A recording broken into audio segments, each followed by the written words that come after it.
1, 2, testing 1, 2, and how are you? Me. Fam, in the last hour it's gotten better. No hollering today.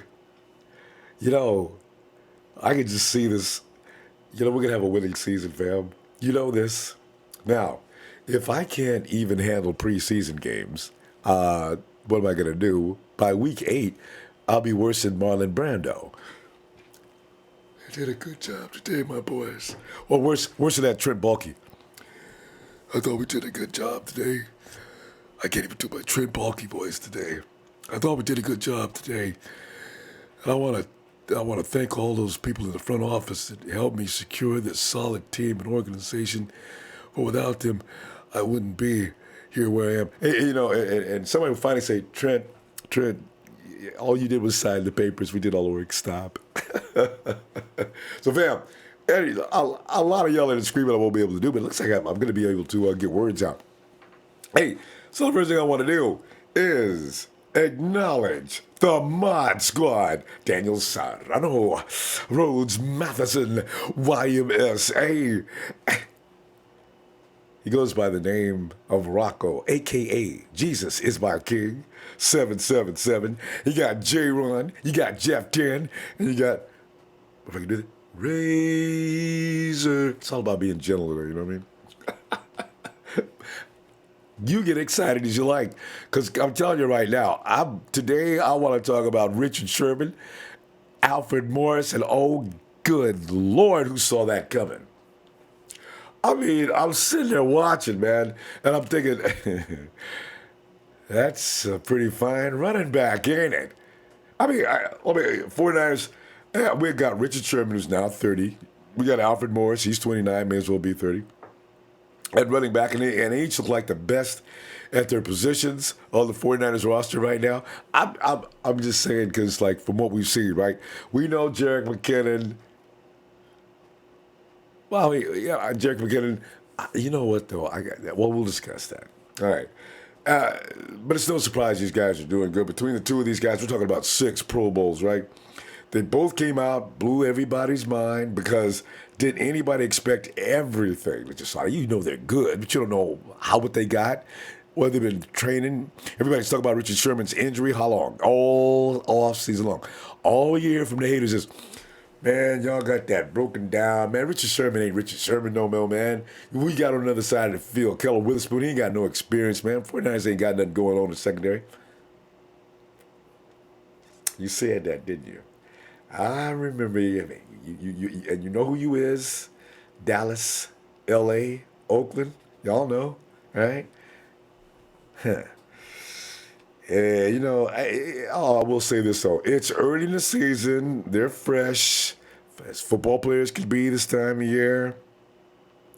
It's a marathon ahead. We know this. But these guys also know how to take care of their bodies better than any rookie in camp. You know what I'm saying? So there's no doubt about they can still perform at the elite level. We saw that yesterday. Sherman's quoted saying the game was still slow. I was delighted when I read that, man. Sherman, everything's going moving in slow motion for him. That's why he's so damn good. Morris had 84 yards on 17 carries. What if he would have got 4 or 5 more? It is all in the first half, mostly. He says, and I quote, I guess I've still got a lot of juice in his legs. And Sherman did the Sherm on the Colts. He took away his side of the field, so, quarterbacks only got one side to work with. That automatically helped the defense. There was a domino effect from all of it, right? From Sherman closing down half a field, scaring the quarterbacks to death. In fact, the Colts targeted Sherman just once. They totaled 16 passes in the entire half. The result was Sherman broke up Andrew Luck's short pass to Ryan Grant, who ran a slant on a first down play early in the second quarter. Sherm said, no, y'all. You know who I am. Don't do that. And, that was it. It was clear Sherm was over the injury. He's not hobbled. Speed, reflexes, everything's still there. The question is, did they avoid Sherman because his man was routinely blanketed? Sherman answered the question himself. He said, for the most part, he was covered pretty well. I feel like I covered pretty well, unquote. You did, Sherm. You did. Wednesday, Sherman said both his Achilles and hamstring injury that kept him out of the first two preseason games felt great. And his only concern was his game conditioning. Obviously, he has to be able to go all out. He has to be able to hit all the equipment. And, you're not going to get in shape playing football other than playing football, right? You can do all elliptical training and treadmills and running for miles all you want, still not football. In that area, he said he went better than expected after playing all 32 defensive snaps in the first half before chilling out on the sidelines, shooting the breeze with all the coaches and players coming back to the sideline. He did say, quote, it felt good, it felt familiar, the movements felt good, the recognizing, the understanding, the speed, it was all there. So like I said, for those who thought Sherm was done, it ain't looking good for y'all, man. Yeah, I don't think so. Meanwhile, Alfred Morris, who wasn't doing a thing and working out in Crossroads, Texas, just 2 or 3 weeks ago, comes into his first game as a 49er running back, averages 4.9 yards. And last year in Dallas, he only averaged 4.8.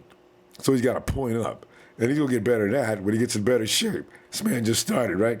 His first run began with a 17-yard run that was negated by an illegal formation penalty.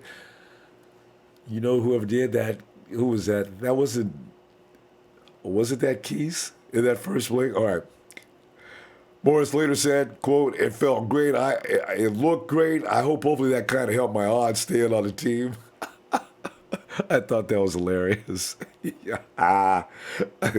the 49ers' two top running backs, McKinnon and Breda, shoulder sideline with injuries, Morris made a strong case to serve as a short yardage back during the regular season. So versus ending, Morris gained 2 yards twice and 3 once and third and 1 situations. Also gained 9 yards in second and 1. I think he made the team. I really think so. He's at 5'10", 222. Morris packs more beef than McKinnon at 205 and Breda at 190. Breda did make that correction. He says he weighs 200 pounds now. Leave him alone. That makes him better suited, though, for those short, bang-up runs. If Kyle wants to go that route, because you know Kyle is. He loves to scheme a team to death. If it looks like everybody's waiting for you to run that 1 or 2 yard run, he's going the other way, right? Also, you figure these guys with 2 Pro Bowl berths and 3 1,000-yard seasons. He also has the most decorated resume among the 49ers running backs. 5,503 career yards. That's 3,084 more yards than any of the 5 backs on the roster. So with what we saw yesterday, he should be confident about his chances to make this 49er roster. Can you imagine? Morris gets cut. But listen, that also speaks to this. Kyle Shanahan was Morris's offensive coordinator in Washington, 2012, 2013. Shanahan was delighted with Big Alf. He was using words such as happy, pleased when discussing Morris's performance. Shanahan also said it looked like he always got a little bit more than what they blocked for. He looks like the same guy, and he had some success today, unquote. Morris most likely won't assist on special teams, which is often a duty for a number 3 running back. But, remember Shanahan said that keeping 4 running backs on the roster was definitely a possibility. Now we know why he said that. It was for no other reason than besides a big dude named Alf. This dude is a monster, man. He's still got plenty of juice. And there's going to be a lot of times he's going to be in there for more than just second, third round and 2 yards to go runs. You can tell that right now. It's a done deal, Alf. Start looking for a place in the Bay. Ha ha. Can't wait. Check out over here and see what's going on. Say Travis Milan. Just in case I fall asleep, gotta work. I hit that like. Thanks, Travis. He says, "Go Niners." Sherman switched the game. Was still slow for him, and he was playing Andrew Luck. That's really good for first game back. And we are still healthy for the most part.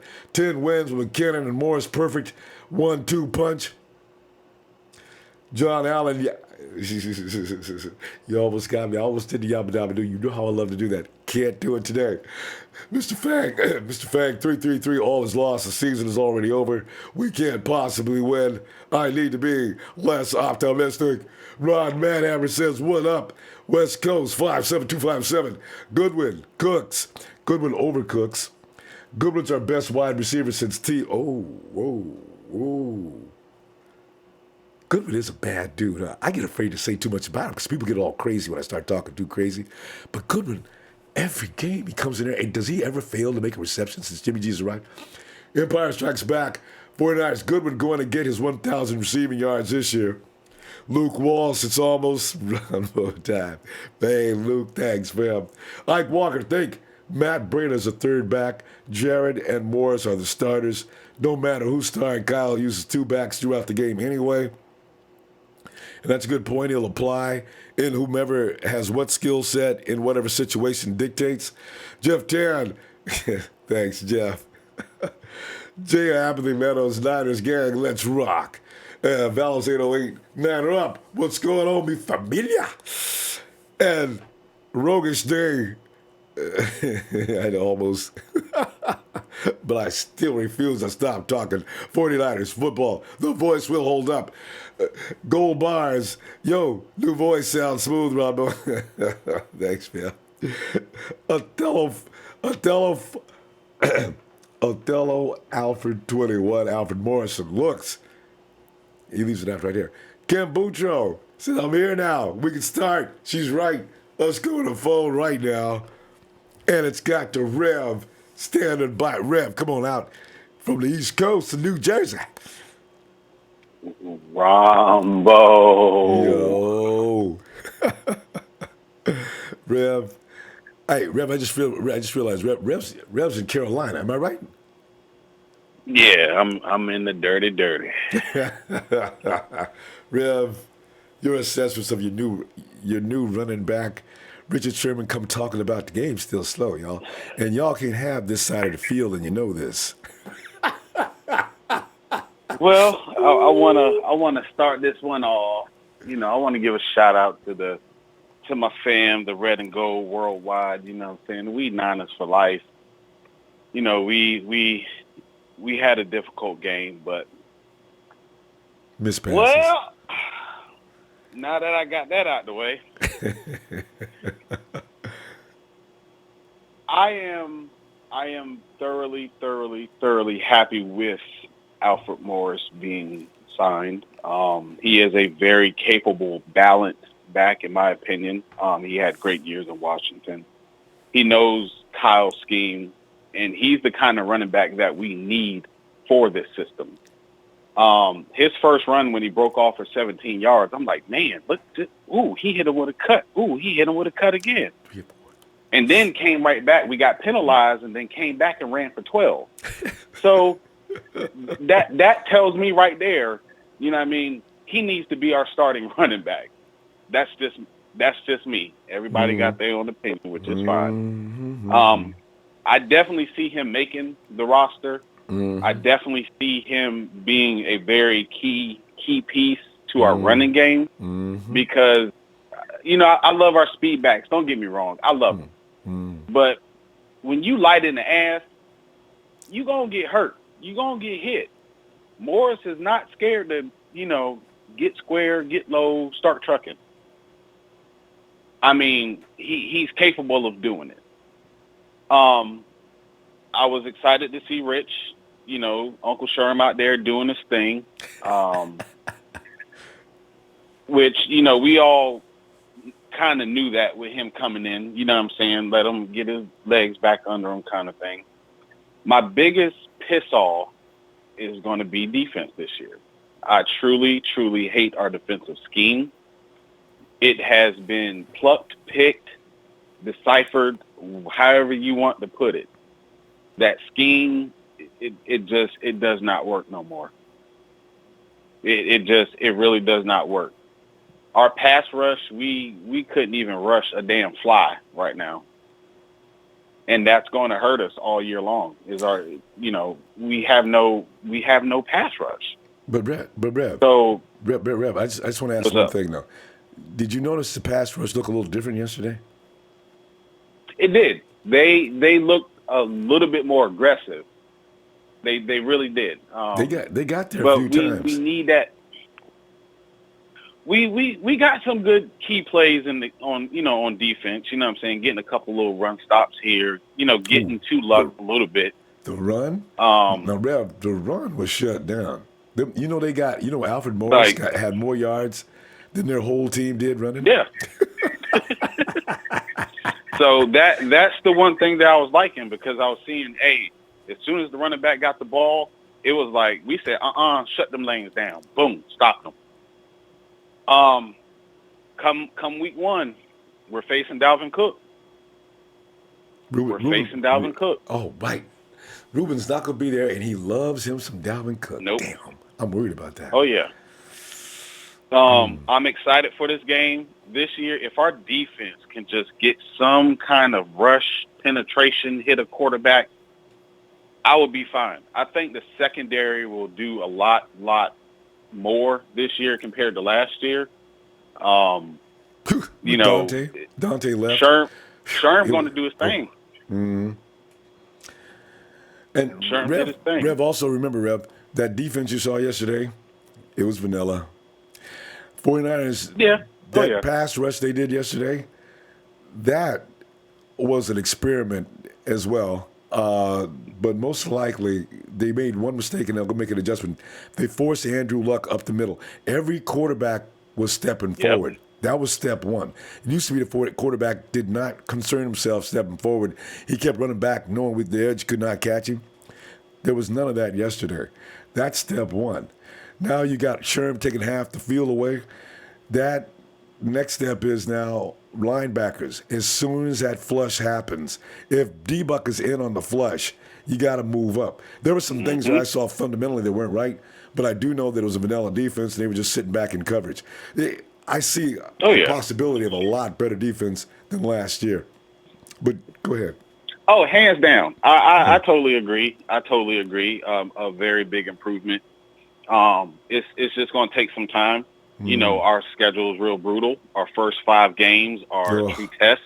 Yes. But at the same time, we're not scared. Like, I'm on the little Facebook groups and all that, talking trash with other, fans and stuff like that. And, of course we get, the Niners are trash. They can't do this. And all I sit here and say is, we're not scared of you. We're not. Because I'm going to tell you right now, that dude, JG10, Mr. I got ice in my veins, Mr. I drop ducats on you, it's going to be problems. This dude this is Tom Brady 2.0. You know what I'm saying? Like, Garoppolo is that dude. His field vision is phenomenal. Like, he will pick you off. Sometimes he'll get, a little, but he's patient, and I like that. Garcon, I hope and pray he can stay healthy, because he's a much-needed piece. Marquise, I see Marquise getting 1,000 yards this year. That's Pro Bowl this year. I see him getting 1,000 yards. Easily. Niner fam, listen to the Rev when I tell you, we on the up and up. We are on the up and up. We are on the up and up. Brick by brick. Well, Rev, we got to roll. I'm going to tell you what, I appreciate you getting in here, Rev. Always enjoy that, man. No doubt. I'll holler at you. Be back tomorrow night for Monday Night Raw, Rev. Have a good night, fam. Oh, for sure. All right. Yeah. Rev making some excellent points as usual. Hey, and is the man that's always asleep but wakes up just in time?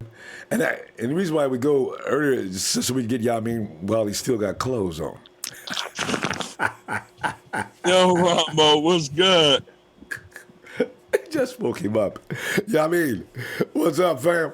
We're sitting up here talking about. Oh man, Yamin, it's a little rough to talk to. I've been hollering too much lately. But Yamin, yesterday we didn't get into it like we wanted to, but Alfred Morris and Richard Sherman. That's the difference between 9-7 and a potential 11-5. If Alfred Morris is going to run like that, he's going to make everybody else's job on that offense easier. If Richard Sherman's going to take half a field away from from an offense, do you know how many asses are going to get kicked next year? I can't wait till the season gets started. Yeah, I mean, what are you thinking, though, fam? What I'm thinking, Ronbo, is like our will is going to be crazy this year, Ronbo, because like most of our games is away games. So I understand. Excuse me. I understand the reason why Kyle Shanahan is building a team like that. Like, you know what Yeah. I'm saying? Because I think, we played the Vikings first, then, then we got a home game, then Kansas City, San Diego, and then I think we got another home game, and then we got 3 more away games. Like, you know what I'm saying?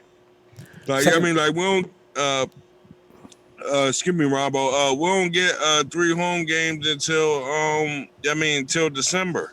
So I'm glad that we did get Alfred Morris. Like, you know what I'm saying, he gonna be the he gonna be the hitter. Like, 3rd and 5. Get us that first down. I think McKinnis, he gonna help us out. I think Joe Williams gonna help us out too. And Garcon and Trent Taylor. Like, you know what I'm saying? Like these is key pieces to when we play in Kansas City, when we play in San Diego. And oh, now that's what and worries me.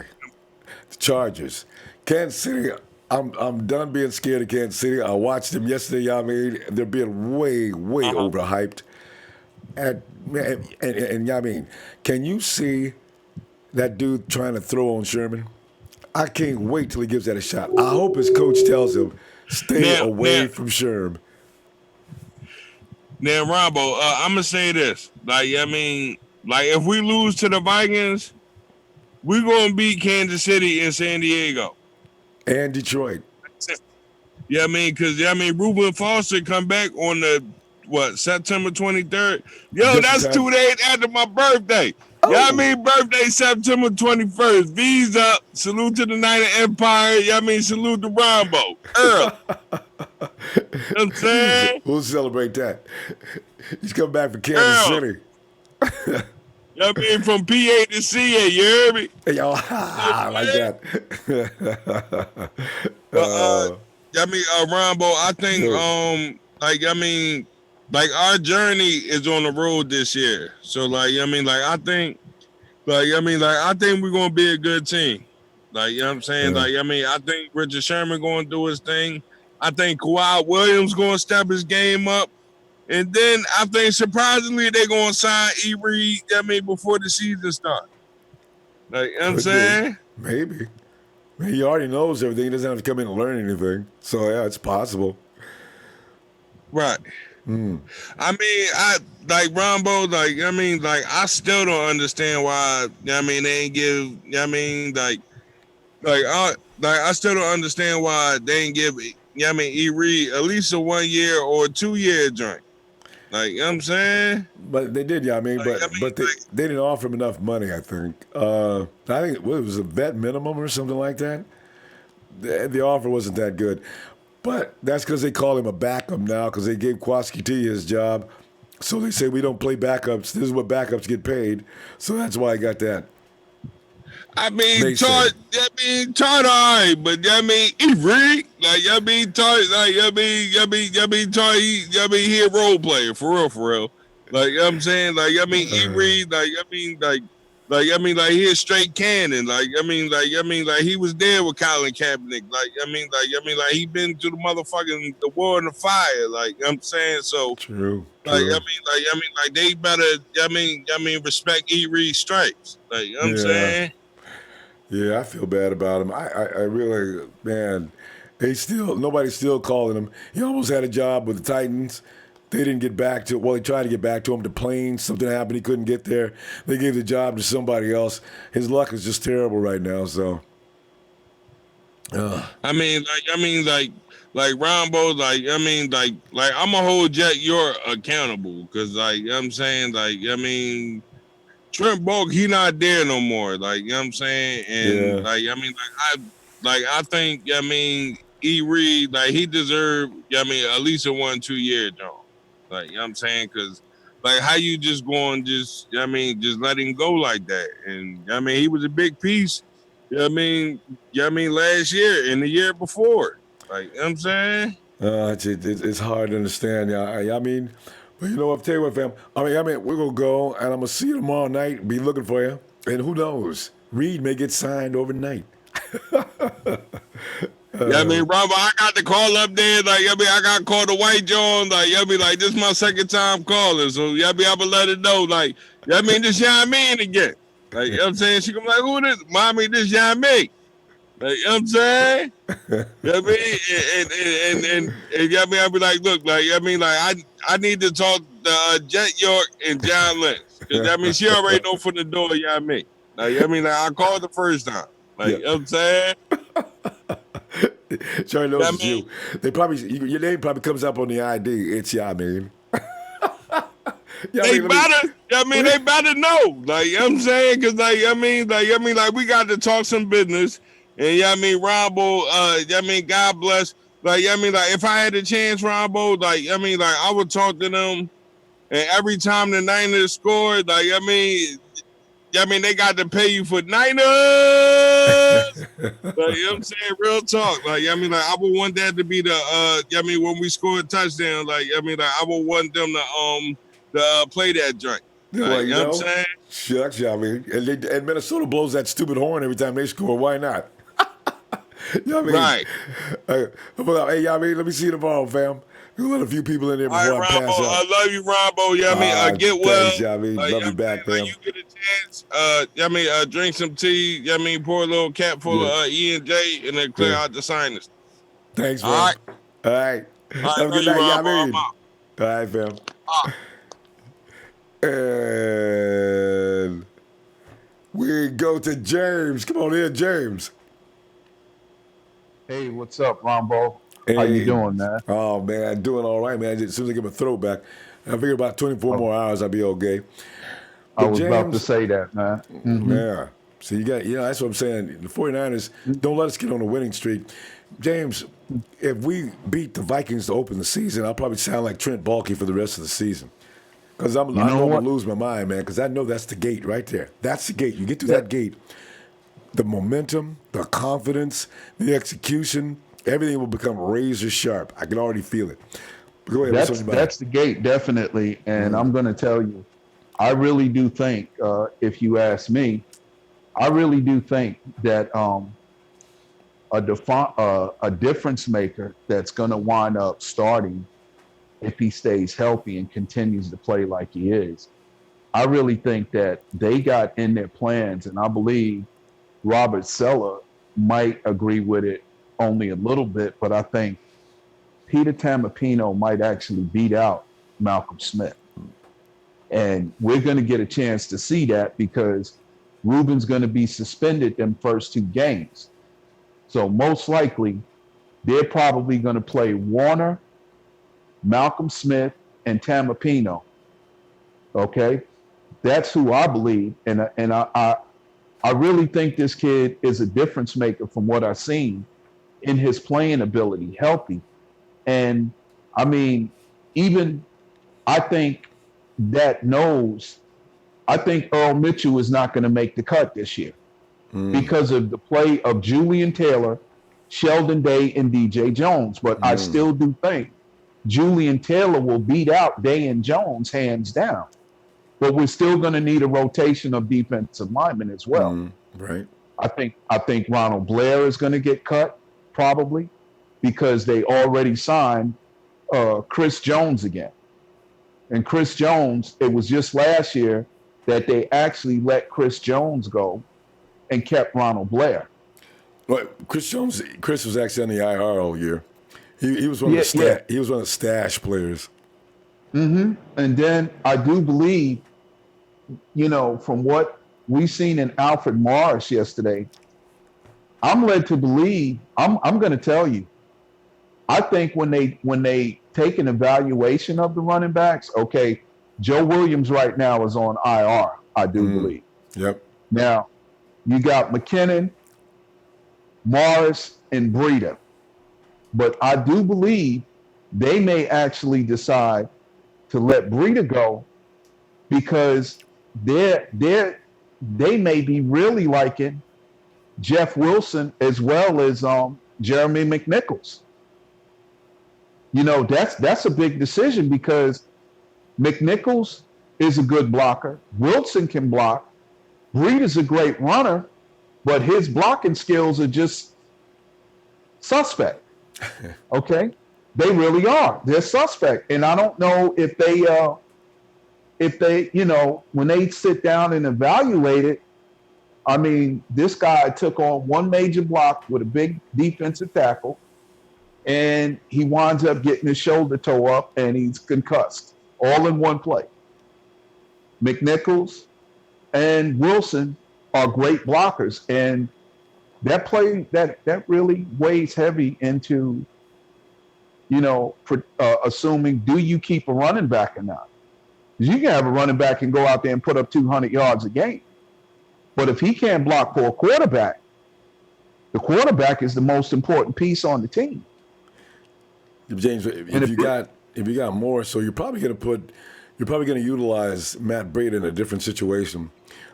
Well, there's that possibility, but then from what they're seeing in McNichols and Wilson, hands down, if I had to say that one would make it, I would assume Jeff Wilson would get would make the roster before McNichols would. Yeah, that's just me. Wilson is a good player, man. Yeah, no, he's good. I was excited about him coming into camp. I was out to see this kid. I was watching his tape before he came. Yeah, this kid can block. He's great at catching the ball out the backfield. Now, see, one thing I can say with adding Morris to the mix, and now I'm figuring out why Shanahan said there's more than a possibility that we're going to go with 4 running backs, because Morris is a hammer in that zone running scheme, as well as he can catch the ball out the backfield. Now, the more you continue to run that ball and continue to make first downs, that's gonna cause the defense to have to cheat up to the line. And when they do, if you come with a blitz, you know exactly what Jimmy Garoppolo is going to do to you. You blitz him, you're in extreme trouble. Okay. Yeah, but the thing is, James, if you start stacking that box like that, now you send McKinnon in. Now the defense doesn't have any idea what you're going to do. They don't know if you're going to run McKinnon, or is he going to go out for that screen, or what's he going to do. If Morris is in there, you know he's going to run. He's got those options now. Well, see, the thing is, it's so okay. We're looking at, they're building the strengths of the running backs, but we're going with 4 running backs. You've got three running backs that are basically speed guys out the backfield, but they can catch the ball. And then one running back is a power back out the backfield, but he can also catch the ball. And he could also be a 3-down back all day long. So James, now, we're going to continue this tomorrow, though, because we can go hours about this one. Yeah, man, it is what it is, but it's all looking good for us. And Niner Empire, Niner for life. I really think we're gonna take Minnesota like they ain't never seen it, because we're running a vanilla defense right now. But come game one, it's gonna be, you're gonna see the real deal Holyfields come out with that defense, and that scheme does work, and they got the right personnel. But anyway, love what you do, Niner Empire, Niner for life. Thanks for having me, Ronbo. Yeah, always, better, James. Man. All right, fam. Yeah, working on it. All right, better. Okay, bro. All right, man. Yeah, choices, decisions. Boy, they got a lot of decisions to make on that personnel. No matter what happens, September 1st, we are not going to be happy with all the people that leave. This will be some good football players leaving. And some of us have already got favorites. Man, they're not going to be with us. It's tough. Hey, Daryl. What's going on, Ronbo? Daryl, man, just hanging back here and enjoying that talk about them 49ers, man. What are you thinking tonight? Oh, that's always a good topic, 49ers. Yeah, It's like a healing thing, you know. Yeah. But Daryl, what do you think? We got Alfred Morris, who came out there looking way better than I expected. You got Richard Sherman already getting people like Andrew Luck to chill out, throwing on the wrong side of the field. Andrew Luck didn't throw anything over 15 yards, but maybe one time yesterday. Nobody wants to be bothered with Sherm embarrassing him. Why would you put yourself through that? I don't care what the coach is calling. They went to check him out once. He wrecked that. I said, uh-oh, what we got here? But Daryl, what are you thinking? Yeah. Well, I think definitely they're going to go with Alfred Morris for like a starter because it's like we got three other running backs that's injured. Like we had Joe Williams, he was injured all of last year, and then Brissett just got hurt, and McKinnon was hurt. We need a reliable running back and a reliable backup running back. So during the regular season, it won't, throw everything off. Like we need players that can hang in there and won't be getting injured like that. I mean, I know that's part of the game and injuries happen, but it's like, okay, we just picked up Alfred Morris, and we got these other three. Who are we going to keep out of these three? Man, I just can't imagine what they're going to do. I have an idea, but I'm thinking, is it fair? Okay, because I tell you, Daryl, I got a feeling it's going to be Morris, McKinnon, Breda, and Mostert. I really do. They're going to want to keep Mostert on special teams. That's a very special. You got to have those three elements, right? Everybody knows the rules of football: offense, defense, special teams, right? You cannot get rid of your best special teams guy, especially since Burbridge is not staying. It's going to be a tough thing. Yeah, and also I hope we keep Stephen Dunbar because we haven't really seen too much of him in the preseason. But this dude, he's a solid wide receiver. True. So big. He's got everything going for him. But Daryl, I mean, you wow. Richie James makes this team. Kendrick Bourne most likely makes the team. Dante Pettis makes the team. You know about the first three: Garcon, Goodwin, Taylor. That's 6. Are they going to go with 7? Maybe. If they think he's worth it, right, they would take Dunbar. Well, that's going to be a tough call, too. Like I said, what I see coming, maybe I'm wrong, but, man, I see some guys that are already off. I mean, they're already cut. Unless they go to the practice squad. Yeah, you got a point, Ronbo, right there. But it's like at some point in time, we need some players with some frame. Like, we got these little small, speedy guys, but we need some bulky guys. We need some people that that could be bullies out there on offense. Yeah, so that's true. But then you look at Trent Taylor, smallest guy we got, right?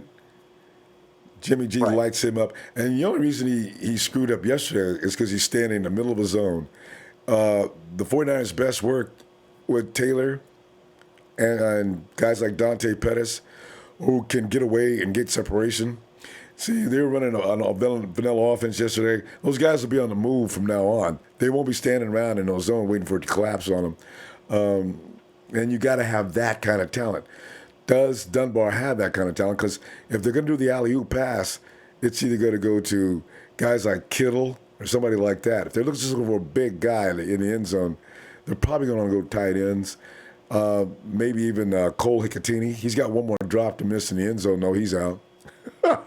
So, this is what I fear. I feel they're going to go that route, looking for big. Yeah, and it's gonna be a different team in the regular season. Like I said, they're gonna make the final cut, the final cut down day. We got a game Thursday, so they're gonna make their cut. So you're gonna see them. Then you're gonna see that playbook open a little bit. So it's gonna be a dramatic change. But I know it's just preseason right now. I know the Empire's all antsy. I'm ready for the season to start now too, but. it's going to be a dramatic change. But we got to that pass rushing, and then that receivers can't be dropping the ball. They got to once you say hike, the receivers got to look at Jimmy G because he can go to anybody. He's going to throw that ball so fast. You might get hit in the helmet if you don't pay attention. And catch the ball first. I saw that twice yesterday. Two different guys who know better. Selleck did that twice. I cannot believe he never does that. All of a sudden, he went back to 2015. And Mostert, what is he doing? And Hickateny's got some of the best hands in camp. He dropped it? Oh, jeez. That was a touchdown. Selleck had a touchdown. That's 14 points on drops. Oh, that was an issue because I've never really seen Jimmy G get frustrated like that he's since pissed. he's been here. So, yeah, he was. So you better believe him and Shanahan was in their ear when they got in the locker room. Yeah. Man. Whoa, terrible. So, but we'll be all right though. Yeah. I'm waiting for the season to start and then that playbook open up. It's gonna be that's gonna be a sight to see. Hey, Daryl, tell you what I'm going to do, fam. Be looking for me tomorrow night, Monday Night Raw, when I can talk. All right. All right, Ron. I hope you feel better, man, and appreciate you, and shout out to the Empire. Thanks, Daryl. All right. Thanks a lot, fam. Talk to you later.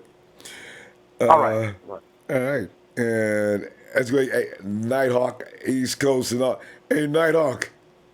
What's going on, man? It's Whisper City tonight, fam. Nighthawk, what are you thinking, man? Yeah, but people keep on crying about Eric Reed. He's gone now, so people got to stop crying about him. Yeah. Well, we'll probably miss him for a while. And we got to stop bringing on. We got a new owner, a new GM, so some people need to stop complaining about that shit. Yeah, man, we probably do have to move on. If they was going to sign him, they probably would have signed him by now. I think they gave him their final offer, but it's not going to work. So, yeah. Yeah, but he didn't want to take it, so he's gone. Yeah. Because actually, Eric might have came in, took that offer, and then show everybody next year that, yes, I am still Eric Reed. He should have went in and took it. I think he should have. And just play his way back up the ladder and go from there. We can't blame the owner or the GM because he said no. Yeah. Yeah. It is, but it is what it is. And Eric will be okay. But Nighthawk, what do you think about the 49ers as a team, fam? I mean, what are you looking at here now that Sherman's taking away half the field? Only preseason, but they're looking good because we're going to beat the Vikings. And as I look at the Vikings play, I can see where it's actually possible. They got their stars that are going to be tough. They got a couple of wide receivers. They got some defenders.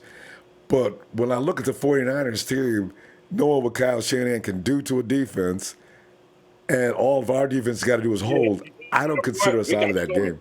We got Sherman, too. Sherman's going to he can hurt. The quarterback. Exactly. And now the rush gets better because the quarterback's got to look around a little longer. Yeah, because of Strowman. They got to rouse up for Strowman. Yeah. But the linebackers have their assignment is new now. If quarterbacks aren't going deep, the linebackers have to be extremely active and extremely sensitive to what's going on. They got to make plays now a little more than they had to before Sherman came. So we'll see what happens. I'm sure Sal already knows that. Well, I know we got they got who's that quarterback the Rams Minnesota got? Kirk Cousins.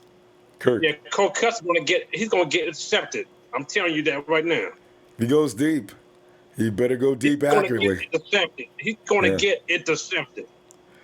I think it's going to be hard to go deep on the 49ers, period. That's why I'm telling people Patrick Mahomes, that young boy ain't going to be going no downfield on Mahomes. Richard Sherman and Akello Witherspoon, they will eat him alive. That's why I can't wait till that game.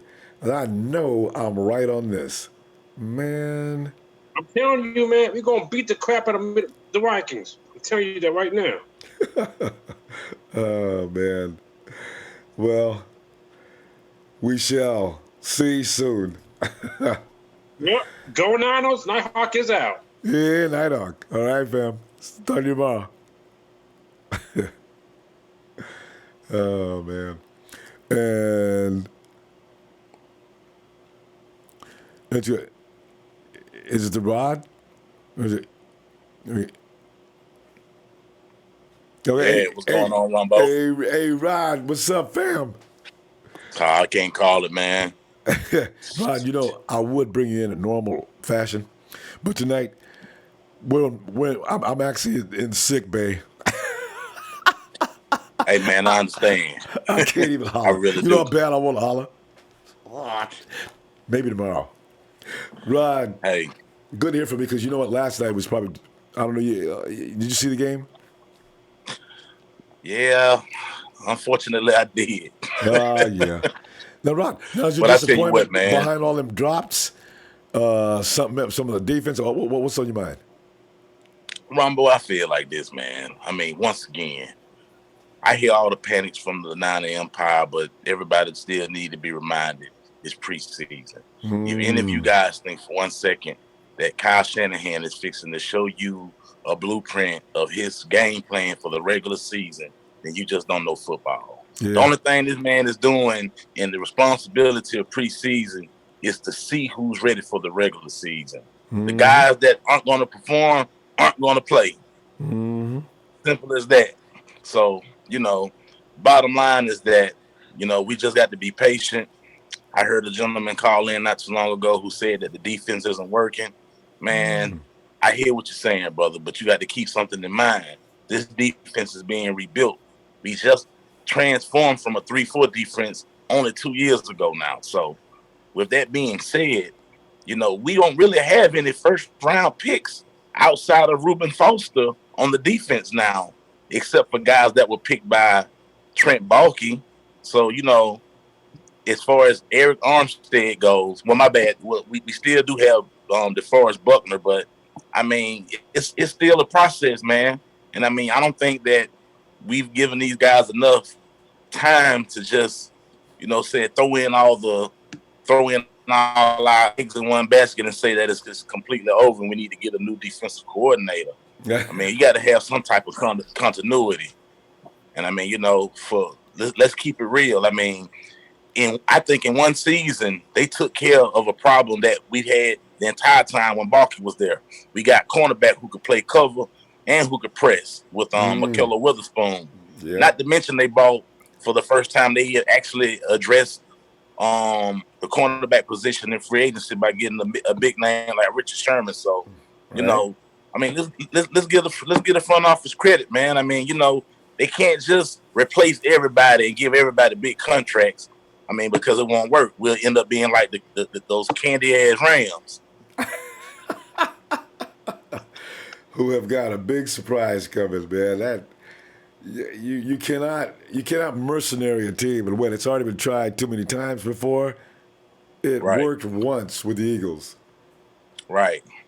And I mean, if we really want to compare this defense to the Seattle Seahawks defense of old, we got to keep in mind Reuben Foster is still in the young part of his season. He didn't really even play all of last year. He's going to miss the first 2 games this year, so he's still growing as well, despite him being a talented guy. I mean, the more plays these guys get, the better they should get. And it's just the fact is a lot of them just haven't been on the field enough to have mastered it yet. And I mean, sometimes those things just take time, but you're not going to just see the progress in the preseason because he's not going to show you his best hand. Yeah, and you're right. People they come to too many conclusions by looking at preseason. I agree with that wholeheartedly. Yeah, true. Yeah. So, I mean, let's just keep in mind the way we ended last season. Nevertheless, I know we got to move past last season. These guys know what they're doing. But we people did forget. Yeah, we went before we was 0-6. We was what? 1-9. Oh, you talking before the 6-game win streak? Yes. 1-9, right? Yeah. So I mean, with that said, just keep in mind these guys are consistent with their game plan. So they're not going to change their game plan because it's not working, but they're going to figure out what's the fuck up on the equation side of it and eliminate that problem, and then we'll try it again. It's a trial and error thing. And I mean, keep something else in mind too, guys. Defensively with this system, the general manager, John Lynch, got a Super Bowl with this system. So we even got one of the coach's sons on, what was it, Kiffin is now the defensive lines coach. That's it. I mean, Rome wasn't built overnight, man. We got to give it some time. Yeah. We got to give it some time. It's football. This ain't checkers.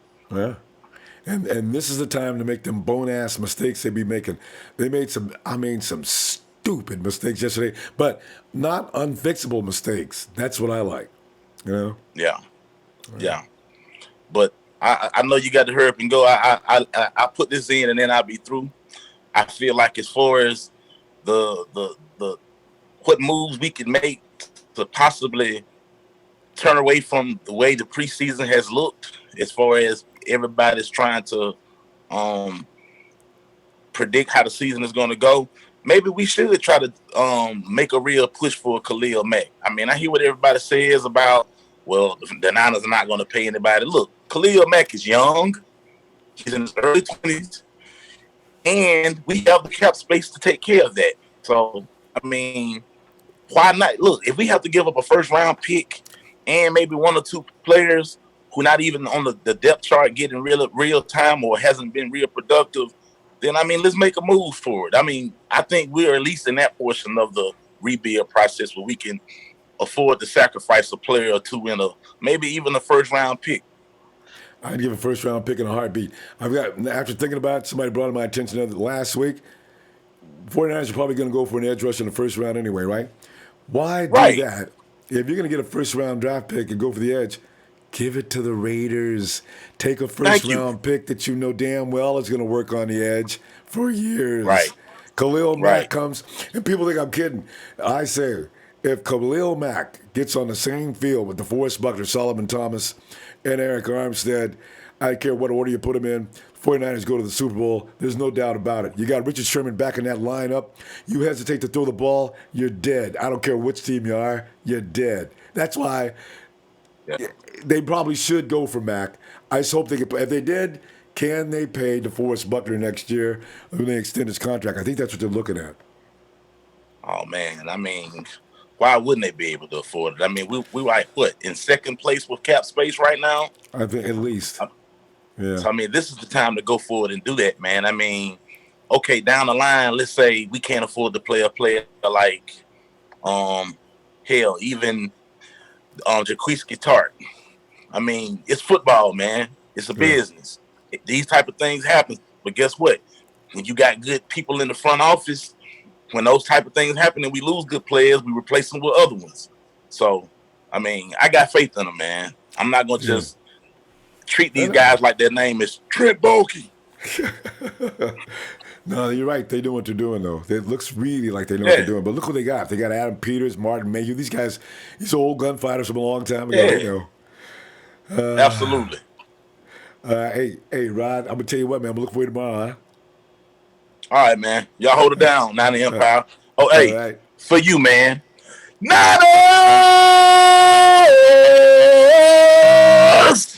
Music to my ears, Rod.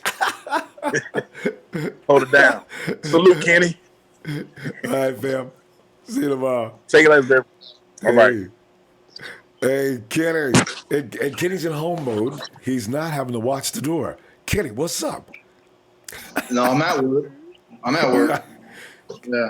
Got my radio. It looks awfully nice in there. I mean, it doesn't look dark or anything. You haven't got those other clothes on. This must be a better part of the building. No, I got it's down there. I just took my top off a little bit.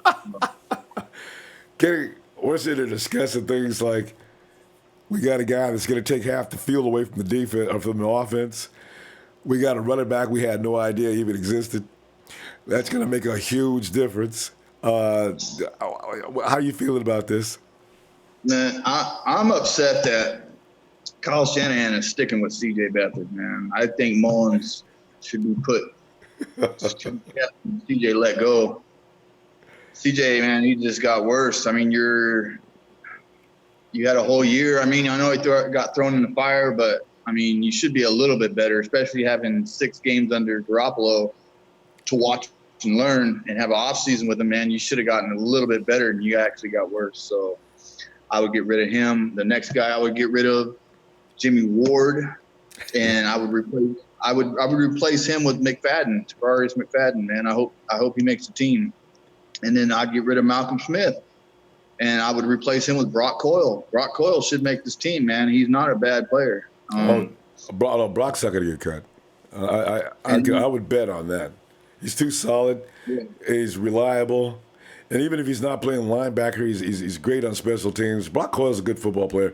He's one of those guys they can't afford to lose like Mostert. They may not be elite, but they're solid. Yeah. And then the fourth guy I get rid of is Joe Williams, man. I mean, I hate to say it, but if Kyle Shanahan keeps him, in my opinion, he's trying to save face from his picks in the draft because he made a couple of mistakes. The only one that he hasn't really made a mistake on so far is Pettis, but his other 2 picks, Joe Williams and C.A. Beathard, man, they're not panning out. Let John Lynch, he can have his hand in the draft, but let John Lynch do the big work. You know? I was to say, we don't even know if Pettis was Kyle's pick either. He probably was, though. I don't know.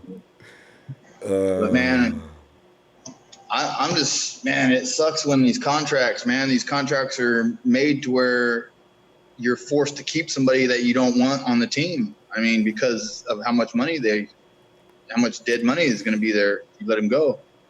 But I don't know, man. There's a lot of young talent that I want to keep, and because of these guys that like Jimmy Ward, man. If they keep Jimmy Ward, that'll tell you right there, man. That money issue is more important than the players, and I don't like that. But you don't care about Ward though. His money is going to him regardless whether we keep him or not. I think the 49ers. Yeah. You know what bothers me about that though? If he didn't make the team, you actually will let somebody else go that you could have kept. Now that bothers me. Exactly. Yeah. I would take we have a lot of cap space. Let some of that. Take a loss, man. Take a loss. If we have that much cap space, we are in the lane to take a loss. We could do that. With that much cap space, so it wouldn't hurt us so bad. But if we were down like the Rams or something like that, I wouldn't be doing that. But you can take a loss on Malcolm Smith. You can take a loss on Jimmy Ward without it hurting us. And yeah, Malcolm Smith, his contract's front-loaded too. All those guys.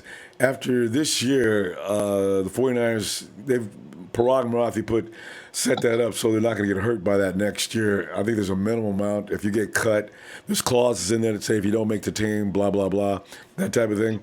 So next year, I think if they don't want you, they pay you a severance fee and you're out of here.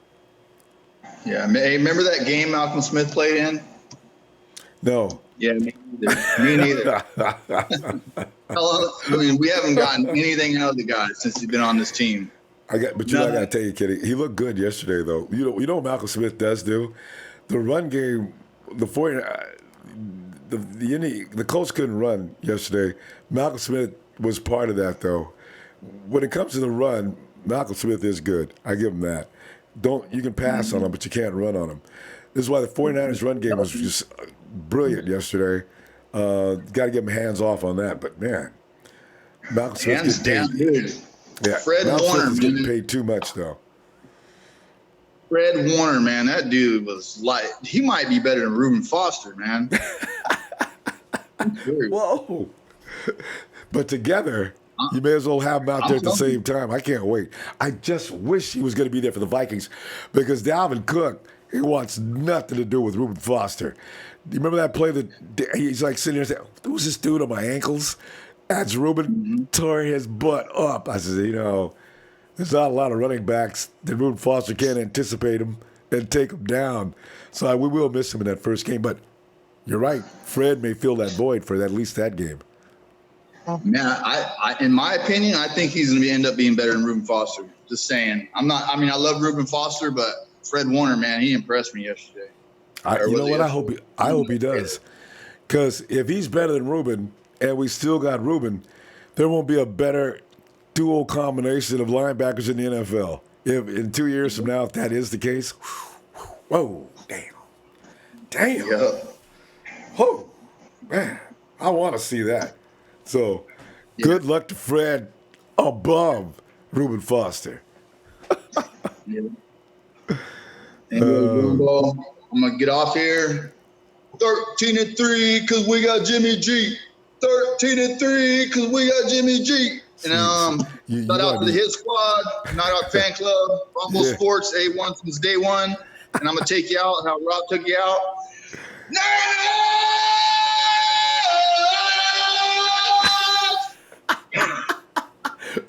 Hey, Kenny, you know I appreciate it, man. You know I want to do it. Yes. Have a good night, Kenny. All right, man. Oh, man, I tell you, boy, Holland I tell you, can't wait to get back to that. Let's go. Hey, check out. Hey, Danny. What's going on, Ronbo? Hey, Danny, man, just sitting back here reviewing a few things, looking at some real possibilities, and looking at some scary realities as to who we're going to lose. It's a weird place we're at right now. We got one more preseason game, and then we're going to find out who's going to be at 49 and who's not. Man, I know there's going to be some regrets, but we got to trust the judgment. But what are you thinking? Well, what I'm thinking is, like the rest of the Niner Nation, is our downfall is going to be at the defensive end. We need a true pass rusher, Ronbo. Yeah. That's Would be the key. nice. That's why I say get Mac, it's all over. But that is probably not going to happen. Let me ask you something. Who do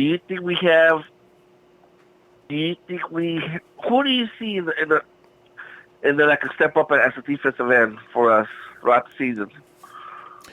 The 49ers are not going to depend on a defensive end. The 49ers are going to come up with methods of getting to the quarterback. Now, yesterday you seen a glimpse of what the plan is, but I noticed the 49ers are flushing quarterbacks forward constantly. Now, there's several things you can do on that, and I imagine DeForest Buckner, they say, is also going to be a possibility to come off the edge because it seems Sheldon Day makes that possible because of the fact that he creates enough violence from Buckner's position that it just could work. So if they do that, nobody's going to stop Buckner coming at the quarterback from his side. There's just no way. So if Day can provide that force that Buckner does in the middle and create that violence, Buckner can get around the side. Can you imagine Buckner coming around a corner unmolested? That could work. Oh, Jesus.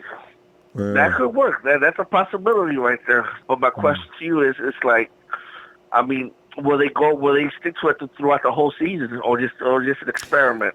No, it seems they're going to also put Solomon Thomas is going to be on for every down except for passing downs, unless Cassius Marsh, Tachu. I don't see them getting any better. In fact, I see possibly one of them getting cut.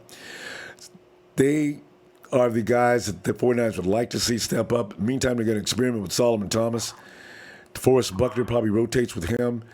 Eric Armstead pissed me off yesterday, but he actually did make that defense front a little better. So it's going to be interesting to see what Saleh does with that. He's got four guys.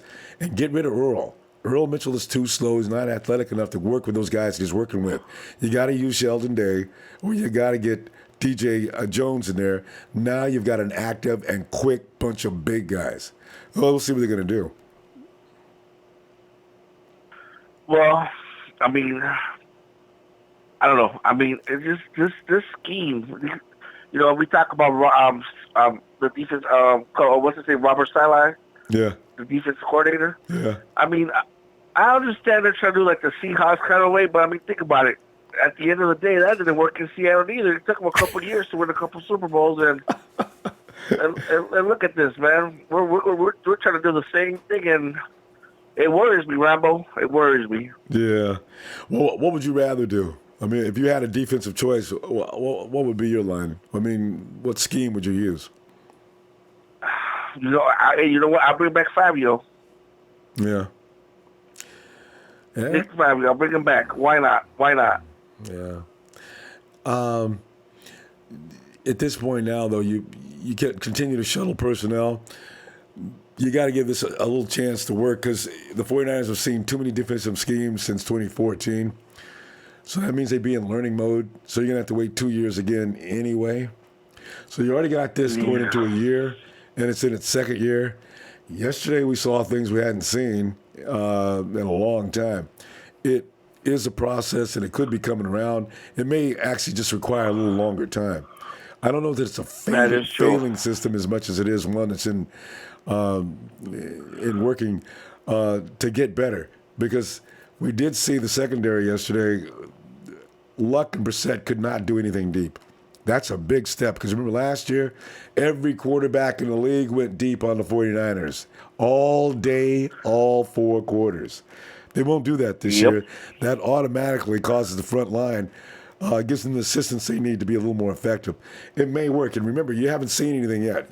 Just like a couple of people pointed out, what you're seeing is the elements of what they're going to do, but you're only seeing a vanilla concept. So you've not seen everything just yet.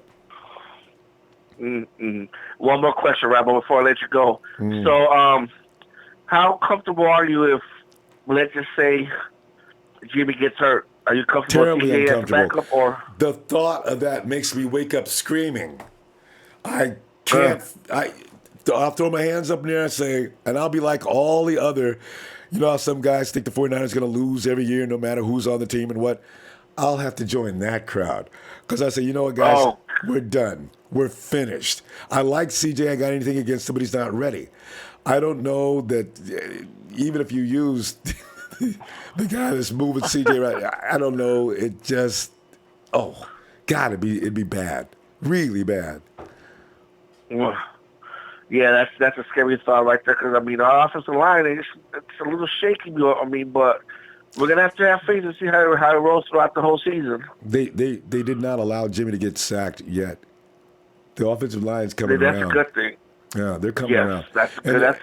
That's a good thing. Exactly, and they've got mean guys now. Now Staley's always been an enforcer. Now he's got a guy that's got more attitude than him in Weston Richburg. So they take it personally. I like that. It's going to be a little tougher to get to Jimmy and Mike Blaginci. His improvement since week 1 is clear. I like what I'm seeing in him too. And did you notice Joshua Garnett stopped being a wimp? Finally. I do wonder what they're going to look like on opening day. Because if the Vikings can't get to Jimmy, they're going to be in trouble. Is he a trade bait? Do you think Garnett's a trade bait? No. Shanahan likes him. They want him to come in and assume the position. They really do. They're not going to tolerate him being a first-round pick, being a suck, but they want him because Cooper's hobbled. Person is a backup. He's the guy if he'll just be the guy. So if he starts, no, he's not going to start. Did he start yesterday? Nope. He came out the bench, right? Yeah, Parsons started, yeah, okay. So they're not quite convinced yet, but we'll see. But that's who they'd like to see start. Hey, Danny, we got to go, fam. I'll see you tomorrow. All right, then, fam, man. Well, you know what, Ronbo? I'll talk to you tomorrow night, man. I'll be looking for you too, Danny. Have a good night, fam. All right, Ronbo. Have a good one, man. Right. And, hey, go check out, it's Shake.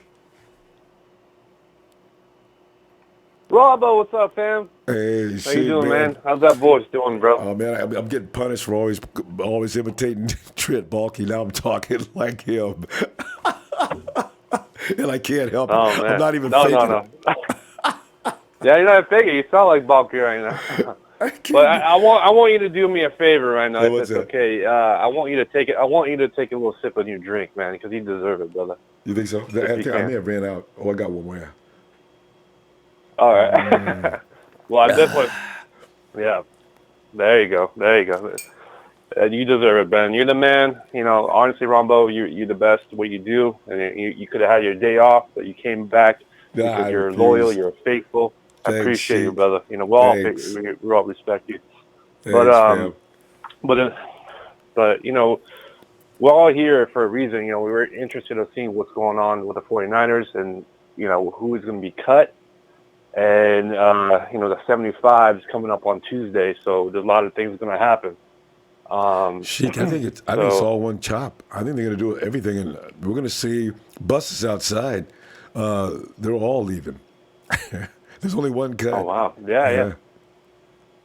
I guarantee they're doing it right now, Ronbo. I'm not going to be. They did it They this made morning. notes already, Sheik. Yeah. They made notes weeks ago. You know this exactly. You're right.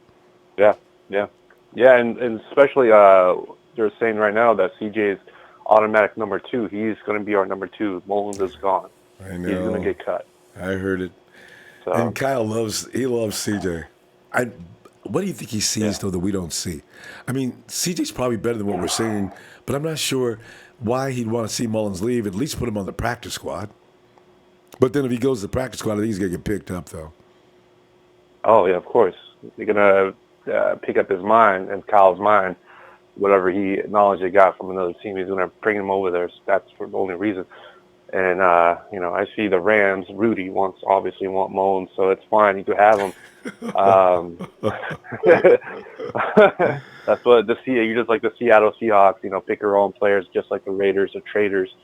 So you know, it is what it is, Ronbo. But the thing is, we need the best available player. We need the best 53 man. You know, I think that Garnett is going to keep around. He's not going anywhere. Cooper is going to be obvious because he's guaranteed money. But the guys that I think are really going to be gone is Aldrick Robinson. He's gone. He's the main guy, I think. You know, obviously been here for last year. So he's one of the guys that are going to be gone. But I really, really think that, you know, the deep in talks with Khalil Mack is, you know, I hope Lynch calls because that's what the guy that we need. Yes, Donald is about to get his $22 million. But the thing is, they're going to finally pay him? I think so. They're really in deep in talks. I think that's what is going to happen right now. So it might happen this week or next. Yeah, they better do it. Because the 3 top players in the NFL is first is quarterback, second is left tackle, because you want to, you know, all the quarterbacks are throwing right with the right hand, and then obviously the third guy is the edge rusher, and that's Khalil Mack. And honestly, we need to spend that money because right now we have like about 35, 40 million right now. Next following year, it's going to push back about 60. So we need to spend a little bit of money. And we need that edge rusher because, like you said, and shout out to you. And, you know, we definitely need to get, and even Rod as well, we need to get that edge rusher. Khalil Mack is the guy because if you're not going to get him, we're going to go every year trying to find him. We're going to be in the late 20s finding these guys. So get them now because obviously this is a champion. Yes, it is a brick by brick. I totally understand this.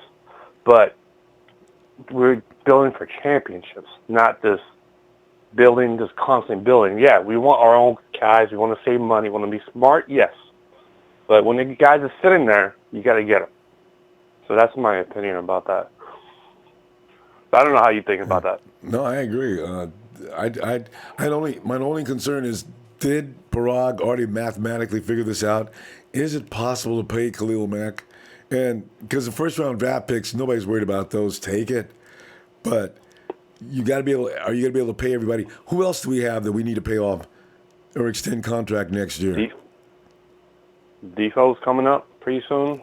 Yeah, he's the first one I thought about. Colbert's only in the second year. Okay. Who else besides Buckner? It seems like it's not big names. They already extended Tart.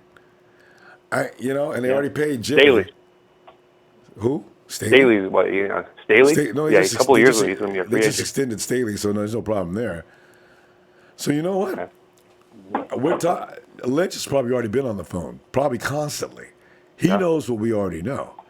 You get Mac, and it's a roller coaster ride for the next 4 years. He's got to know that.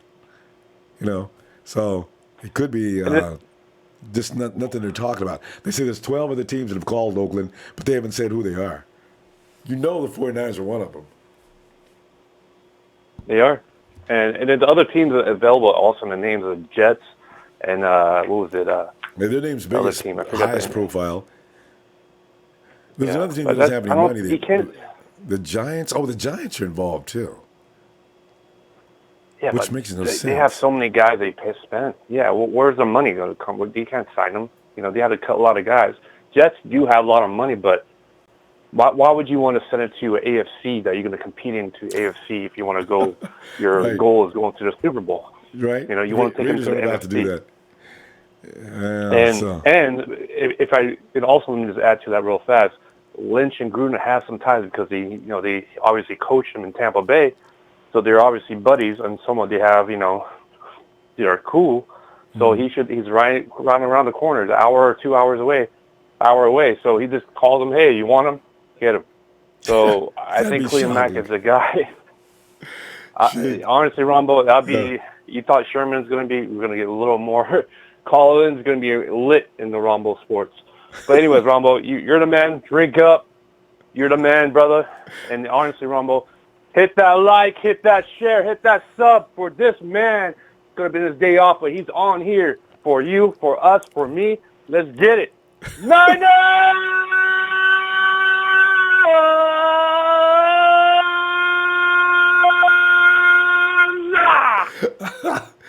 Every caller, do that for Ronbo Get it, Sports. man. Music to my ears. I love it, man. If I can't do it, you can do it. I love it. Sheik, have a good night, Later, man. bro. All right, fam. Shout out to everybody. Yo. Peace. Oh, God. Hey, is that right? Could it be? It's Trey from VA. Come on in here, Trey. Monday night.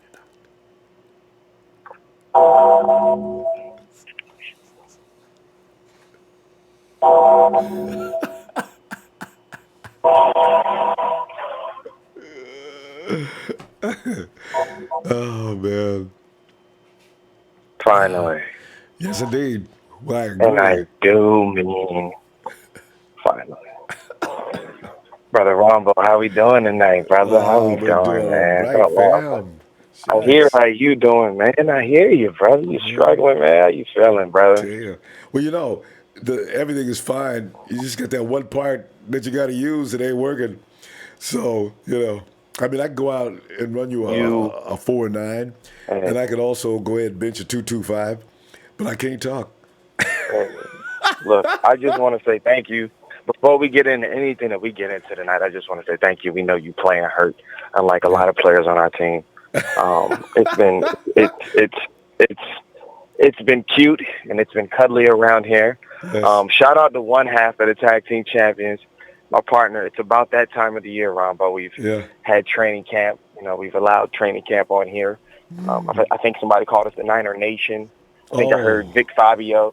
Ooh. I heard a lot of stuff. There's a lot of rookies on the line tonight, but what? It's training camp, so we're gonna let it. We're gonna let it go. But Ronbo, we couldn't leave. We couldn't go. We couldn't come without just one installment. We can do that for you right now, Trey. Are you ready? And now, I'll do it. On this Sunday night prior to Monday Night Raw, Trey from BA has returned, and he has. Let me holla at you. I don't have a watch. I'm not near my car. I got my phone on me, but I can't see it right now. I don't know what time it is, but it's definitely not select time.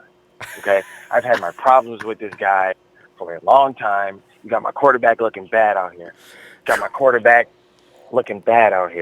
You're a veteran. Twice. I expect this out of Cole Hicatini, who wasn't even a tight end 2 years ago. Okay?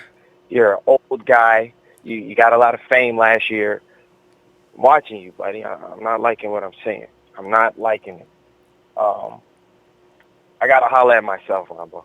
I hate to do it, but... You got to holler at who? I got to holler at myself. I thought that's what you said. Yeah, because I thought I watched the game yesterday because I thought people... I checked the score box. I saw the film. I was like, maybe I didn't. People were telling me about Eric Armstead having a good game. I'm sorry. I was like, I'm tripping because, so I went and looked. I was like, man, there was like 2 or 3 sacks in the game, for his fumble. And he missed. And then I saw nothing. And I saw no pass. But this is what we have, Ronbo. Our GM and the fans are, you know how I come in with, the theme music. You know what? Here, here's another piece of theme music. Can I just give you one more little piece? I'm just gonna do it manually, all right? But I think the words go, I think I'm hot. I think I'm sexy. I got the looks. Whenever I'm around, they see me walk. They see me talk. You guys wanted a sexy boy in Dante Pettis when we need a pass rusher in the second round. Okay? This is ridiculous. Okay? I like Dante, but his blue hair, he's looking soft out there. He doesn't want to avoid contact. He doesn't want to catch a back shoulder fade. Ronbo. You've been able to try to bring some truth. These aren't things that do bother me, by the way. I was trying to excuse him, but Trey is not. Can I give you one more thing that I do like, though? Number 53. I can't pronounce his name. Mark Ngachu. Somebody pronounce it. So, I don't know. Yesterday they said it twice. I can't remember Ziocha. I like the guy, though. He flashed, right?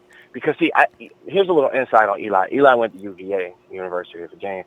He was a defensive end there, and then he got transitioned to 3-4 linebacker, and then he's trying to play 4-3 line. He's never moved like a linebacker. You could see it when he zone dropped, and he was looking lost out there, right? But 53 was there, even to the point where he made a solid tackle, and a flag was thrown on him. Did you see that, Ronbo? Yes, indeed. Everybody argued. Even the guys in the booth thought that was a fair shot. He didn't helmet him. That was shoulder more than it was head.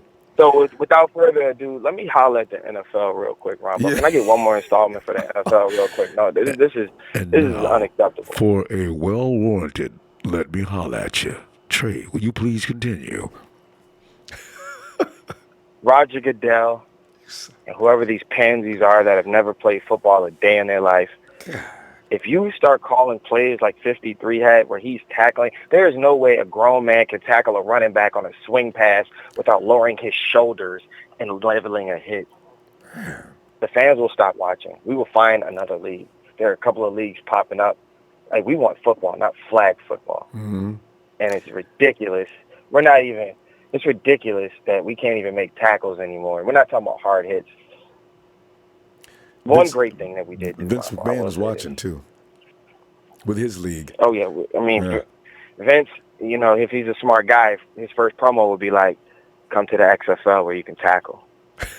Or men play football. Something like that. What I'm saying? I mean, you're really, though. I mean, my biggest issue and the greatest thing that I've seen is that Kyle's being dishonest, and I love it. Because the better man is not winning right now. CJ is not the better quarterback. And what is Jimmy Ward? Is he a nickel? No, he's not a nickel. Is he he has numerous $8 million dime? Yeah, he has $8 million dime? Yeah, he has numerous titles. Trey, I really don't know. I know he's getting paid. Bravo, Monday Night Raws for all of that, brother. Yeah. I know it's hot tonight. I know your voice is down. Man, I appreciate you doing what you do, man, on a hurt day. Bringing the family together, brother. It's okay. It's my fault. I was hollering too much anyway. So, yeah, I'm not sure what to call Jimmy, but I do know he came up hurt already, and this is something that's never going to stop. I just don't believe it would. If Jimmy ever lasted 14 or 15 games, I'd be shocked. Shout out to the chat. Shout out to the chat, Ronbo, because they always keeping it lit. I know, right? You have one of the most chats. They're always keeping your mods are always on point. Shout out to all the mods. Yeah, Rose Matheson, Jeff Tan. Yeah. Hey, man, if I left somebody out, I'm sorry, man. Jesus is my kid. Yeah, man. Jimmy Ryan, yeah, everybody, man. Absolutely, man. We got to go, Ronbo. I know, man. I'll say this. Our wide receivers are going to be fine. Pierre Garçon is going to turn into a number one receiver in the NFL. People are going to show respect to that man as long as we can keep him healthy. And for goodness sakes, please, if Jimmy puts it anywhere in your radius, catch the damn ball. Jesus. That's so disturbing. He looked like Tom Brady out there with that snarl. You know how Tom would get mad if you drop a pass. He was looking like Tom out there. He learned that straight from New England. Tell you, and he should do just like you on Monday nights. Call him over there. Hey, Garrett, come here, man. Let me holler at you. You know? Catch the damn ball, man. We're trying to win this game. Look, man, it's not that hard. You get paid to block and catch. Like, it's not that simple. You get paid to block and catch. You get paid to block and catch. Like, I wish my job was to block and catch. Like, you get, like, that's it. Like, all right, man. I love that last because tomorrow we got to talk about Lincoln Tomlinson. Yeah, we got to talk about that guy tomorrow. Yes, that's a whole show, ain't it? All right, Trey, man, always a pleasure, Yes, sir. fam. Look for you tomorrow. Thank you. Yeah, man. All right. Absolutely. Here's Trey from BA. Man, we forgot to give mad props to Trez. Finally got his wish. As he said last year, Trez says, Eli Harold been here for how many years? Time for him to go. Finally, he go. Hey, it's crazy, Cody. Cody, what's up, man? What's up, Ronbo? Cody, man. You playing hurt, bro. You know, I should be on the IR, right? But unlike some players, I continue to roll. Put some duct tape on it, and let's go. Maybe you could ask Jimmy Ward to join you. He's already ahead of me. Jimmy, I don't know what's going on with his muscles, man. And Jimmy don't even hit anybody, Cody. He's a $9 million nothing. I mean, they say he could play. You know, they say they used him as a utility, right? You know, he could play dime, he could play nickel, he could play the slot a little bit, maybe. He can't play any of those. What's the point of paying that fool? That's like having a $9 million cheerleader. You know, 8.5, he's standing on the sideline. Exactly. Damn. I mean, it's just crazy, man. But you know, Ronbo, you know, everyone's talking about, you know, the pass rush, right? You know, with trying to sign Khalil Mack, and I get it. He's a stud. You know, he can get to the quarterback. He's a double-digit sack leader. But the thing is that, you know, you've got like a lot of other free agents coming out there, right? You know, you got what's that running back from Steelers? Le'Veon Bell. Le'Veon Bell, right? Yeah. Le'Veon Bell. I mean, he's coming out. There's a couple guys you could sign too. I mean, and next year you've got, you know, a crap load of young, talented, you know, pass rushers coming out of the draft that you could keep for a cheaper price. True. But, you know, to me, Solomon Thomas and Buckner, they look like the next Dana Stubblefield and Bryant Young. I mean, you don't need an edge rusher if you got pressure from the middle. Like the pressure they're going to create. And, you know, yesterday we saw it.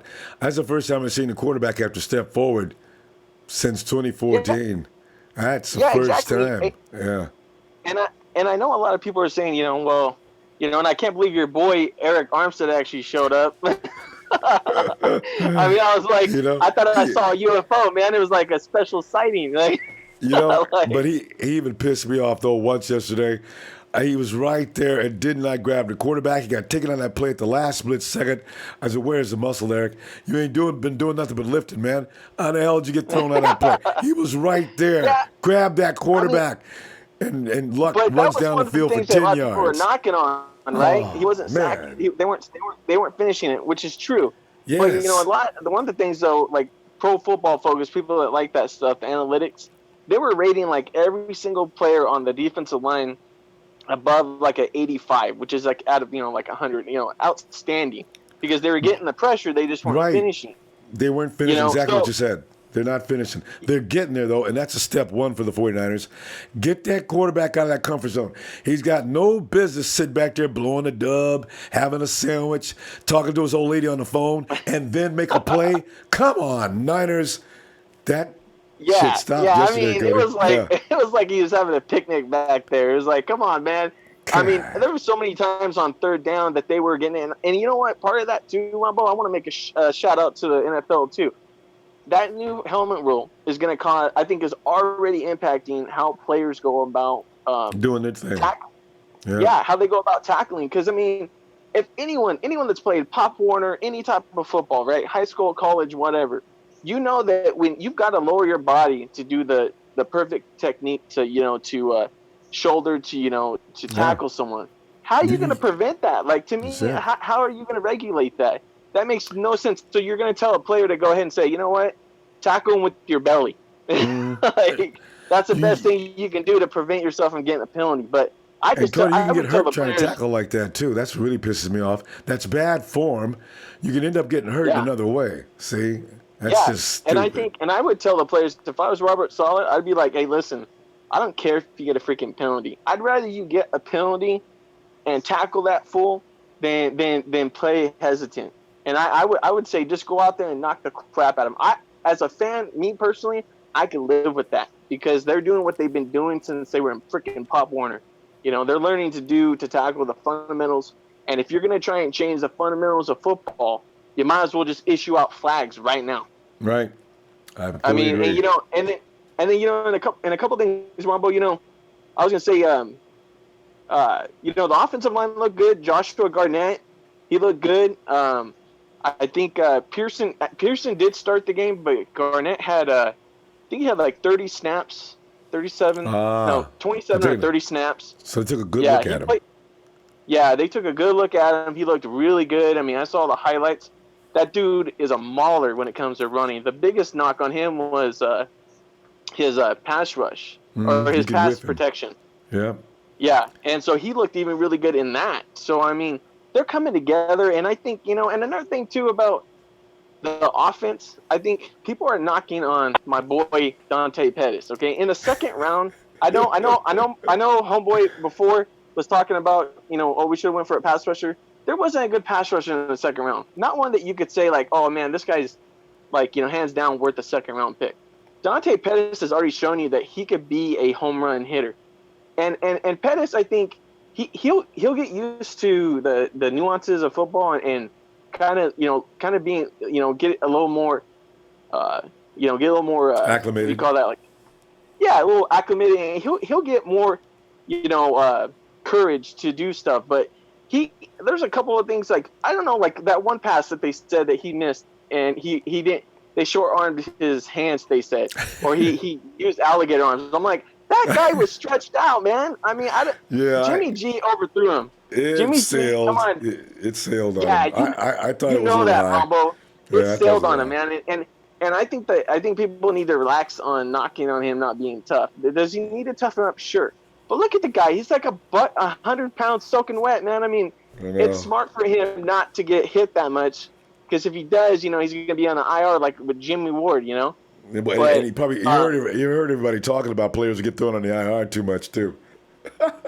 Yeah, exactly. And another thing too, Ronbo, is I think everybody has to understand that when it comes to one of the big things in preseason is any coach will tell you. Even Kyle Shanahan, I think, said this like a couple years ago.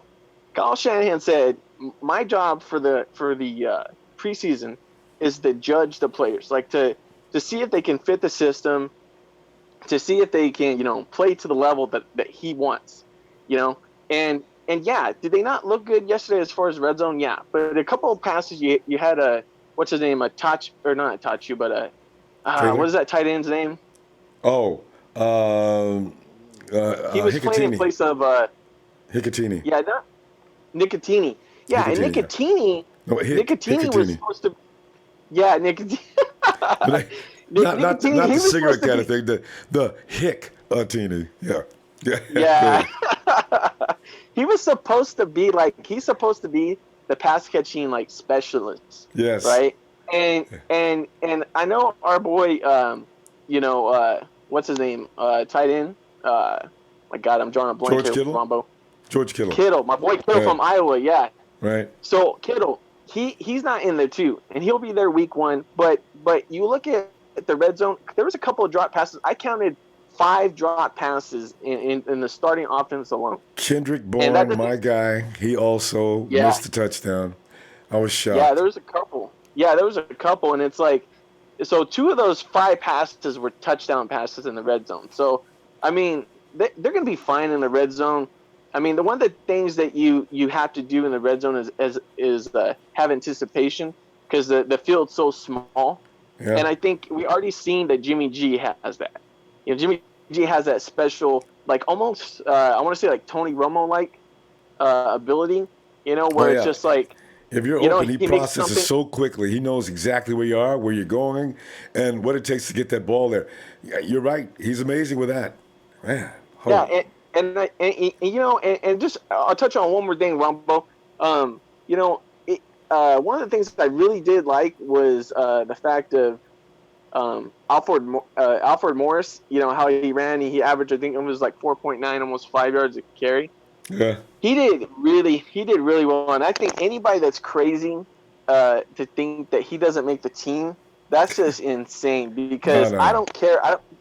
Put Williams on the IR too, kick him to the practice squad.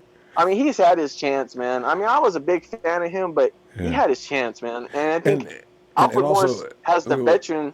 right. Oh, I'm That's what I sorry. say, Go, Cody. We got to stop. But you're right. Williams is not Alfred Morris by any stretch yet, even if he ever will be. But you're right. Some really weird decisions will be made next week. I can't wait to see what, but we got to wait for that. All right, Cody. All right, Ronbo. I'll send it off just like how you like it. Okay. All right. All right. Here we go. Niners!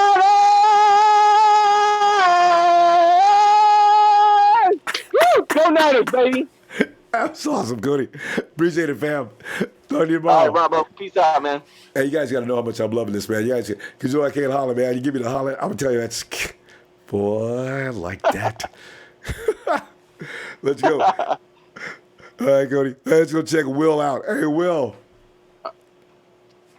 Ronbo, what's up, man?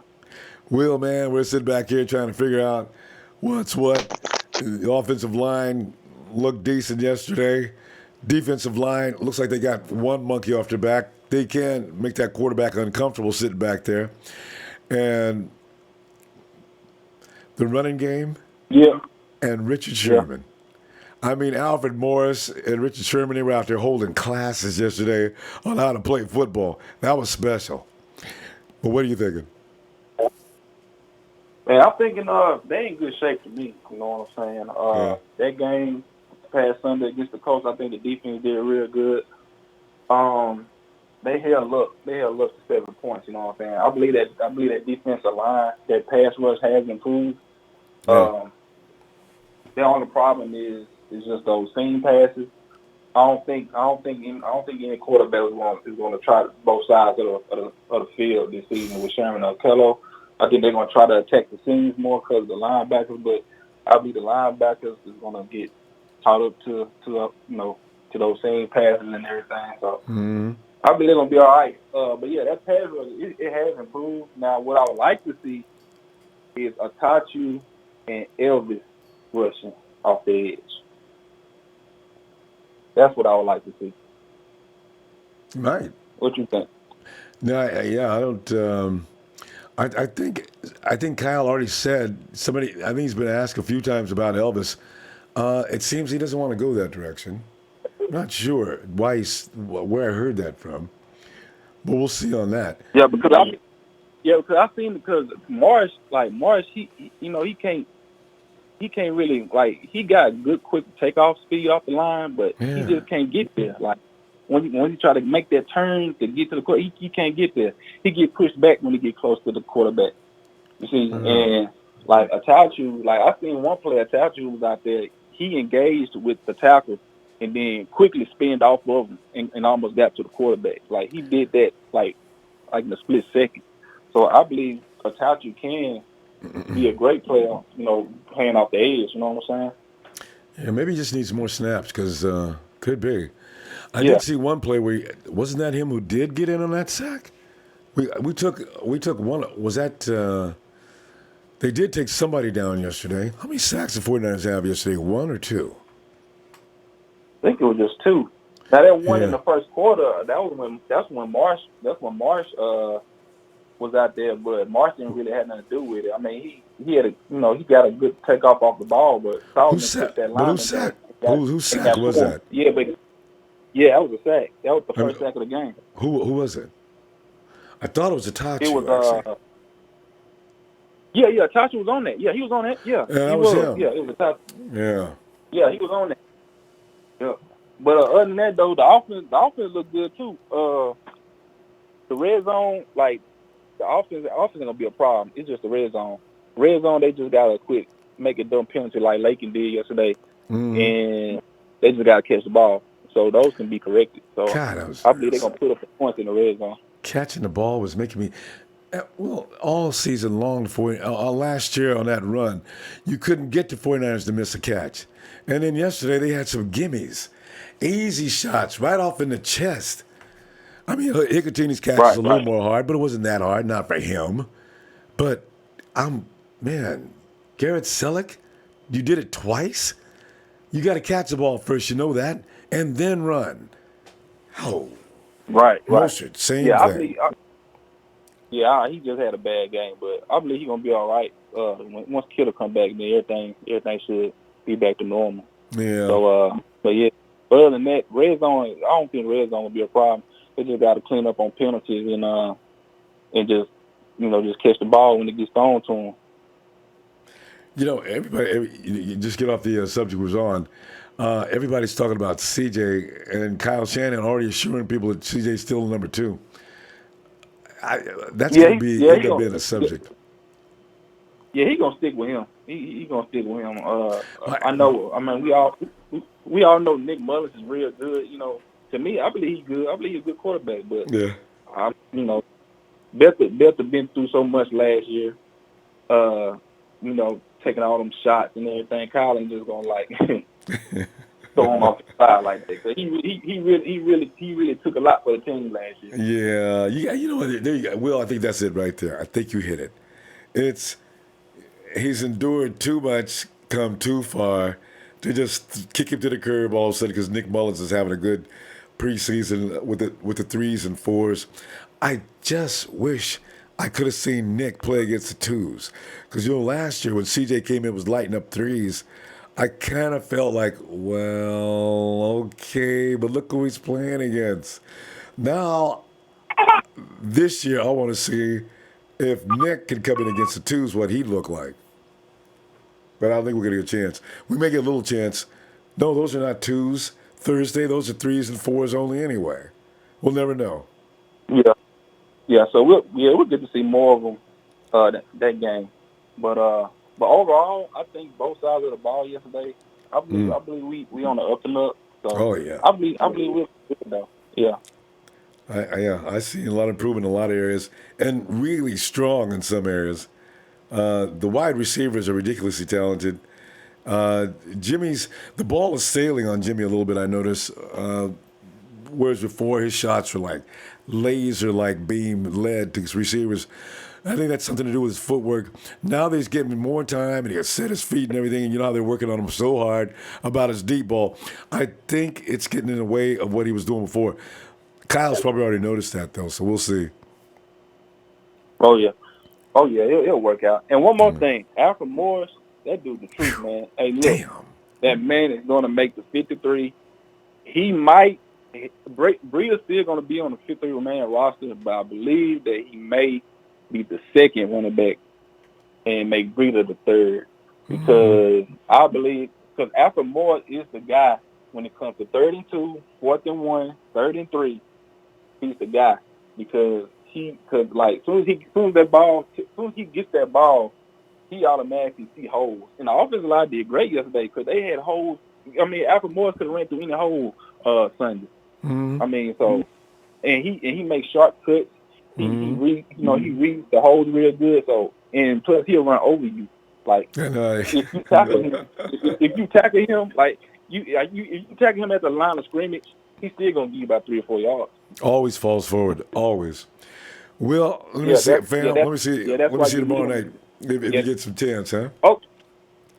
Okay, man. All right. All right, well, looking forward to hearing from you, fam. All right. All right, man. 95. Let's get it. Yeah. My man, Will. Hey, I was going to check out. Hey, Cynthia. Thank you, Cynthia. And Cynthia says somebody last night called him Jimmy Hospital Ward. And he's back at the hospital ward. Maybe he'll heal up before opening day. It's a quad. But he always hurts the big muscle groups. You know, anything in your leg is going to take He hurt his quad 2 years ago. Remember that game? Didn't come back for a month. And Della Fessenden, he says, hey, what's up? What's up, Della? Debbie Ryan says, Kyle said Ward will miss the preseason finale. Is anyone surprised? I mean, really? No. We're not surprised. And the Gambler informs you that the Vikings look solid, don't front. No, the Vikings look like a really good team.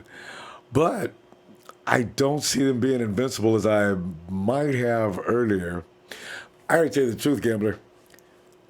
I thought last season, I said, oh God, the Jaguars, there's gonna be blood all over the stadium. I didn't really admit it publicly, but I said the Jaguars are gonna friggin' kill this team. 49ers, what I could gather from this new 49er team is this. The bigger, the badder you are, it seems they play you up. The 49ers didn't look that good against Chicago. Granted, it was the first game. But you look at the game they played against the Rams, honestly, they look like shit. Against the Rams, the team the Rams put out there, it should have been worse. So I got a feeling about this locker room. As soon as they say, guys, we're going to play the Vikings, everybody calls us an underdog. Remember the last time they called us an underdog? Let's kick some ass. I got a feeling the Vikings are going to have their hands full with more than they even believe. This is why I say the Vikings look good, but they do not look unbeatable to me. That's all I'm saying. Hey, CG says Niners. Hey, CJ, I would give you the yell, man, but I can't do it. Audio, very fam. What do you think about picking up a veteran quarterback after all his guts and confidence in backups? Boy, that's a subject for a whole nother day. Do we worry about Jimmy getting hurt and CJ coming in? Or do they go after another veteran? But what veteran's even available right now? I don't even, I'm just hoping CJ's going to get it down. He got quicker yesterday. His release, everything was a little faster yesterday. That's my only concern with him anyway. His accuracy's not that bad. Niner Joe says, you really sound like Trey Paulke now. This punishment. You imitate and pick on a guy about his problems, like Trent's voice, and then you end up getting to talk like him. And Brian Culp, take it easy, bro. We need you ready for LA beat the Chargers. I'll be ready by Thursday, I promise. Niner Dude says, I can't believe we were that upset over a preseason loss. Empire, wait until the season starts. We'll have plenty to cheer for. I agree. You know what's funny, though? If we got beat, then, take it in stride. But the 49ers, they contributed that game. They didn't get beat. Bourne in the end zone on his knees should have made that catch. Hicatini should have made that catch in the end zone. These are end zone catches they should have made. You see that little guy that was trailing Garrett Selleck? He wasn't going to bring Selleck down. That's another touchdown. That's 21 points because Robbie Gould's not going to miss an extra point. That's 21 points they just contributed. Pissed me off so bad. Okay. Anyway, hey, Dean. Hey, Ronbo, what's up, man? Dean, we're looking back and the voices of reasons are now saying don't get mad, but Dean, don't get mad. We should have won the game, of course. It's a preseason game, though. Yeah. It doesn't go in the stats. We have no reason. Whoever says we're not supposed to be getting that excited is absolutely right. But 49ers is about winning now, no matter what the situation. L's are never acceptable under any situation. Kick a titty, take a lap, and take Garrett Selleck with you. Kendrick Bourne, get up and give me 100 push-ups right now. God. Right. I was pissed. Yeah, I know. Quick question, man. So did Kyle Shanahan say that he wants 3 running backs or 4? No, he said 4 is definitely not impossible. He's going to take 4 running backs. No doubt about it. Because like what everyone's saying, I mean, obviously, dude, Alfred Morris is going to be in there, you know. God, yes. I really want to see what he does next week, though, see if he can keep up that pounding that he did, Yeah, he took. It'll be really. You're right. 2 or 3 guys that take him down on several occasions. That one time, I thought they were hyperextended his knee. He got up and kept right on rolling like it was nothing. He's a tough dude. Yeah, he is, man. Like in that first drive too, man, getting those few yards, and we got that penalty. I mean, he would have hit 100 yards if we didn't have for so many times where he hit 10 yards or whatever, but then we got flagged. Penalized. You're right. Yeah. 84-17.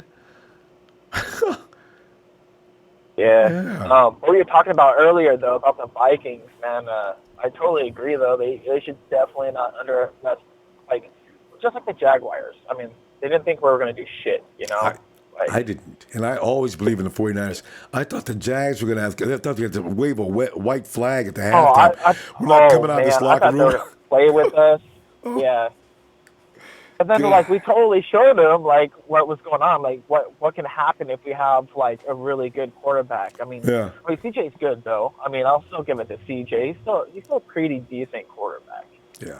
He's got a great deep ball, too. And just, like, we did so good, like, our first, like, 6 weeks. I mean, except for our first game against the Panthers. We didn't do too well. But those other games, man, we were, like, right there, you know, like, with every other team. Yeah. And then 2 or 3 point losses. Terrible. Yeah, for some reason we just lost all those games, but you know, but then we came back. We got Jimmy G, and then man, Jimmy G just was like picking people apart. Hey, Dean, I tell you, that defensive effort from the front yesterday, that also had something to do with another pickup. That's Richard Sherman. Did you see every time Brissett and Luck took a snap, they had to look downfield and they had to search. They had to go through every progression almost every time except for those short passes. But looking downfield, there was nothing down there. That's going to help the rush a lot because you can't go short all day. Solid's going to adjust to that short passing game. The linebacker is going to have a different role. I like what I see coming up next. Yeah, no, me too. And everyone's like worried about our defense, man. I think their defense, someone said earlier that they're pretty vanilla, and they are. But I feel like once we get like 6 weeks in, because they're still a young defense, I think by week 6, we're going to have it together. And our defense is going to look like prime. And like, I'm excited, like what you're saying about Andrew Luck, like just finding the slant routes pretty much. Like all he did, like, because everyone else would like Witherspoon and Sherman. I mean, they'd lock people down, and then they're just like, well, might as well throw it to Ty Hilton on the slant route every time. That's all Luck did. Exactly. What's Ty Hilton doing running flat routes? What's with all the speed he's got? How come he's not going downfield? Yeah. Oh yeah, because they're covered. You know, like Sherm was covering, and Witherspoon was doing really good too. Man, I was really happy with Witherspoon last night. I was like, all right, like right on, man. Like it's awesome. Overall, I was pretty happy with our defense. I just wish our pass rush would have finished a little bit, and our run defense, man. Because I mean, especially like 2 years and last year, our run defense was okay, I guess. Last year, the year before it was. Yeah, because remember, the year before was terrible. Terrible. That's why we got Solomon Thomas in last year's draft.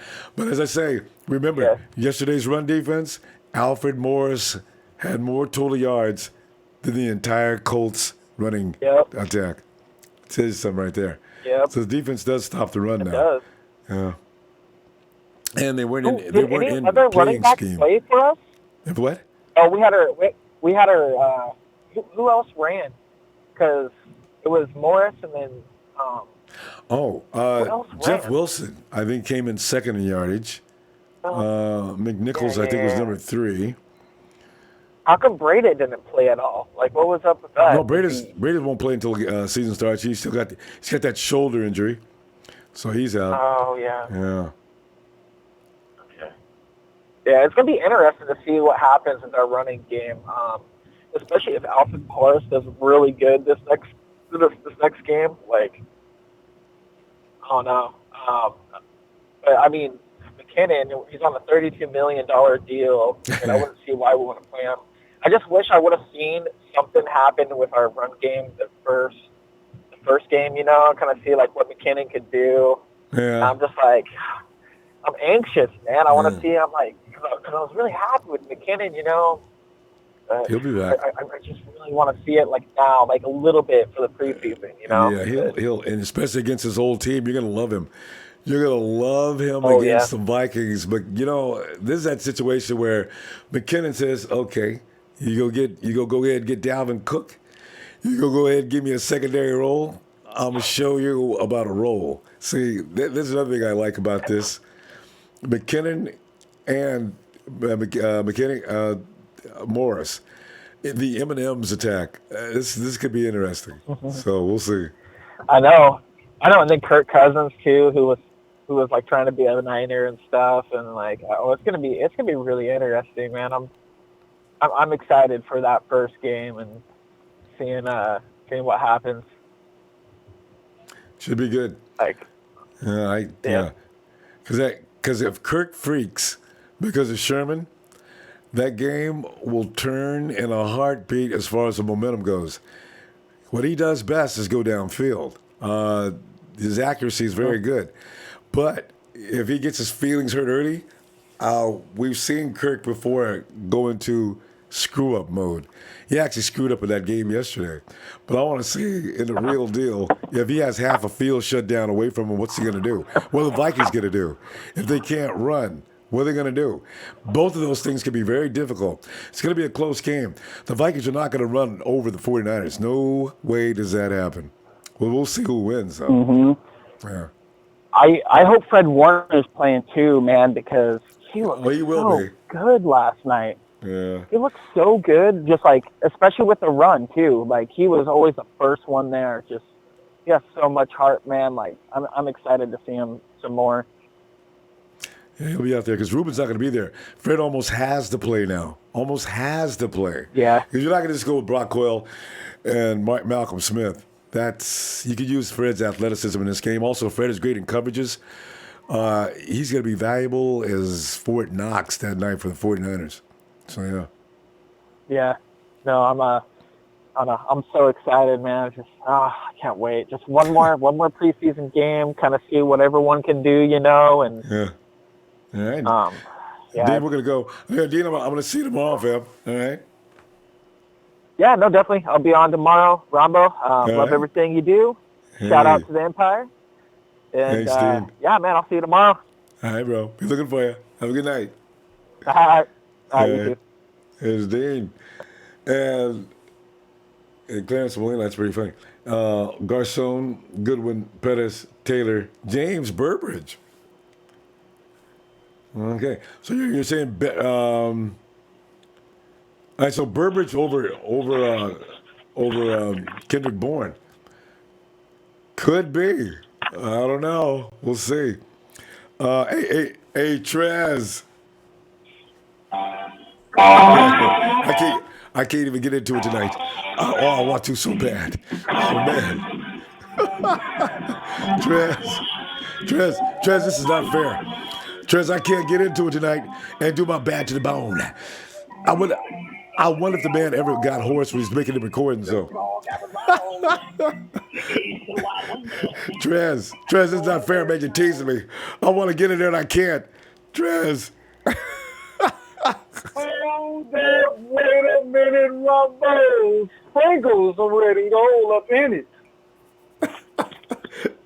I put some wet red gold in there tonight, Trez. Telling you, man, I got my medication in the glass. Give you some of that red gold, too. Trez. Ronbo, how did we lose the voice? What happened? Tell me. What did we go wrong? I've been hollering. What happened to the voice? Hollering and screaming, and finally clicked.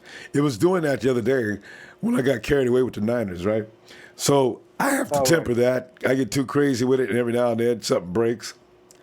It's getting better, though. Yesterday, I could barely get a tune out. Tell everybody who called in, look here. For all the callers that's calling in, look here, man. In order for Ronbo to stream, we're going to have the donation, okay? The stream's going to have to cost the donation now. Because, hey, you see what's happening to the voice now. We're starting to lose Ronbo's voice with the hollering and screaming and no donation. So the stream going to have to cost the donation now. We're going to move it like that. Thanks, Trez. Hey. And not the scream, we call it the holler, the night of holler. There you go. The holler is going to have the cost of donation now. Here you go. Okay. Speaking of which, your partner showed up tonight and put some light on things. Trez, he gave the holler, of course, to people. Garrett Selleck got a holler. Commissioner Goodell got a holler about them helmets. And also, he's had enough of Dante Pettis. He went through the whole song of Shawn Michaels' Sexy Boy, singing about Dante Pettis. I got to go back and listen, bro. I didn't hear him all. Oh, it was hilarious. And then he says, if y'all want a sexy boy, didn't get a sexy moment. Dante Pettis, and then he went on to say how he felt about Dante. But yeah, he was a little hard on Dante. So Dante ain't sexy enough. Well, yeah. Well, that's the problem. He's too sexy. And we're playing football. You can't be sexy while you play it. Well, you can, but you can't be pretty about it. You know. Yeah. So, Ronbo, let me ask you again. You know, I touched on this last time we spoke. Last time I was on here about our coverage, our secondary coverage. Okay. And I'm still seeing the same. I'm still seeing some of the same thing, man. We're just soft in coverage, bro. And I know we in, like I said, I don't know if there's such thing as vanilla defense. Ain't never heard that before in preseason, but the coverage is just too soft. We got to get up, get into these wide receivers' face, man. We got to play man up football, man, straight up. That scheme Solo got, man, going. We get on, we get up in there, and then we pull off. But Tress, man, we giving up. Tress, I just have one question though. Did you see any of that in the first half though? Actually, I haven't seen but a little piece of the game, all the way to about the third quarter, maybe right first of the third quarter, because here in Atlanta, we didn't get the game. We didn't get the game. Period. It won't air till Monday. Because the first half, all Andrew Luck and Jacoby Brissett was doing was looking downfield, and it looked like their feelings was hurt. They started cutting that stuff across the middle, and then Keller went in there and stopped that too. What you probably seen was my boy Tyvis getting ate up like he has every week since the season started. Yeah. McFadden got ate up one time. Richard Sherman, dude caught the ball. Sherman had him standing there butt naked, took the ball out of his hands, and proceeded to just make him look like a fool. So, they stopped throwing to one side of the field, and then they realized they couldn't throw the other side either. So they started working the middle. So what you're seeing a lot of passes going across the middle. They did short routes only. So right, that's what I'm saying, the short routes only. We're giving up too much on the short routes. That's what I'm saying. I think that's because of the linebacker play, though. The linebackers, the defense, the front line was flushing. Jacoby and Luck was running out of that whole pocket. And it was in a hurry, too. It was getting hot up in that pocket. Yeah. See, and then they came and hit their relief man. Yeah, we missing those tackles in the pocket on the quarterback, though. Yeah, I just can't stand that, man. We get a hand on him, and then there you go breaking away from it. I'm like, and he damn, like Solomon had that first sack. He had that first sack. He had that. And he sidestepped Reuben, too. Sidestepped Reuben. I thought I was going to pass out. I ain't never seen nobody sidestep Reuben. Andrew Luck sidestepped him. Yeah. Damn. I saw that part. I did see that, But I don't know. But moving forward, though, the only thing from what I did see so far of it that Jimmy played solid, too many drops. Jimmy also got to take what the defense gives him at times. You know what I'm saying? Sometimes I think he want to press it a little too much. You know what I mean? Everybody says that. You got because he had Alfred Morris wide open underneath one time down there at the red zone area, and he could have easily hit him. That was when the guy broke it up and almost picked it off. He could have easily hit Alfred Morris, man. When he went to Trent Taylor? Probably a touchdown on that. Yeah, when he went to Taylor, yeah. Sometimes you just got to take what the defense gives you, man. You just got to. You can't press it all the time. That's all I have on him. After he gets to know Morris, I think that'll change. He went to who he knew, so it might be that. Yeah. I'm not for cutting Joe Williams. I want to put Joe Williams on the IR again this year again. I think so. I think he's going anyway. I just think we need to hide him, put him back on IR one more time. You know what I'm saying? For the rest of the year, so we get the same value right there. We can keep him, and don't worry about another team picking him up. That's the move I would make right there. Now get to one Mr. Jimmy Ward, Ronbo. What can we say? You want an installment? No, I don't need an installment, Ronbo, because I'm tired of hollering at him. You know what I mean? I don't want to holler at him. I just want him to go.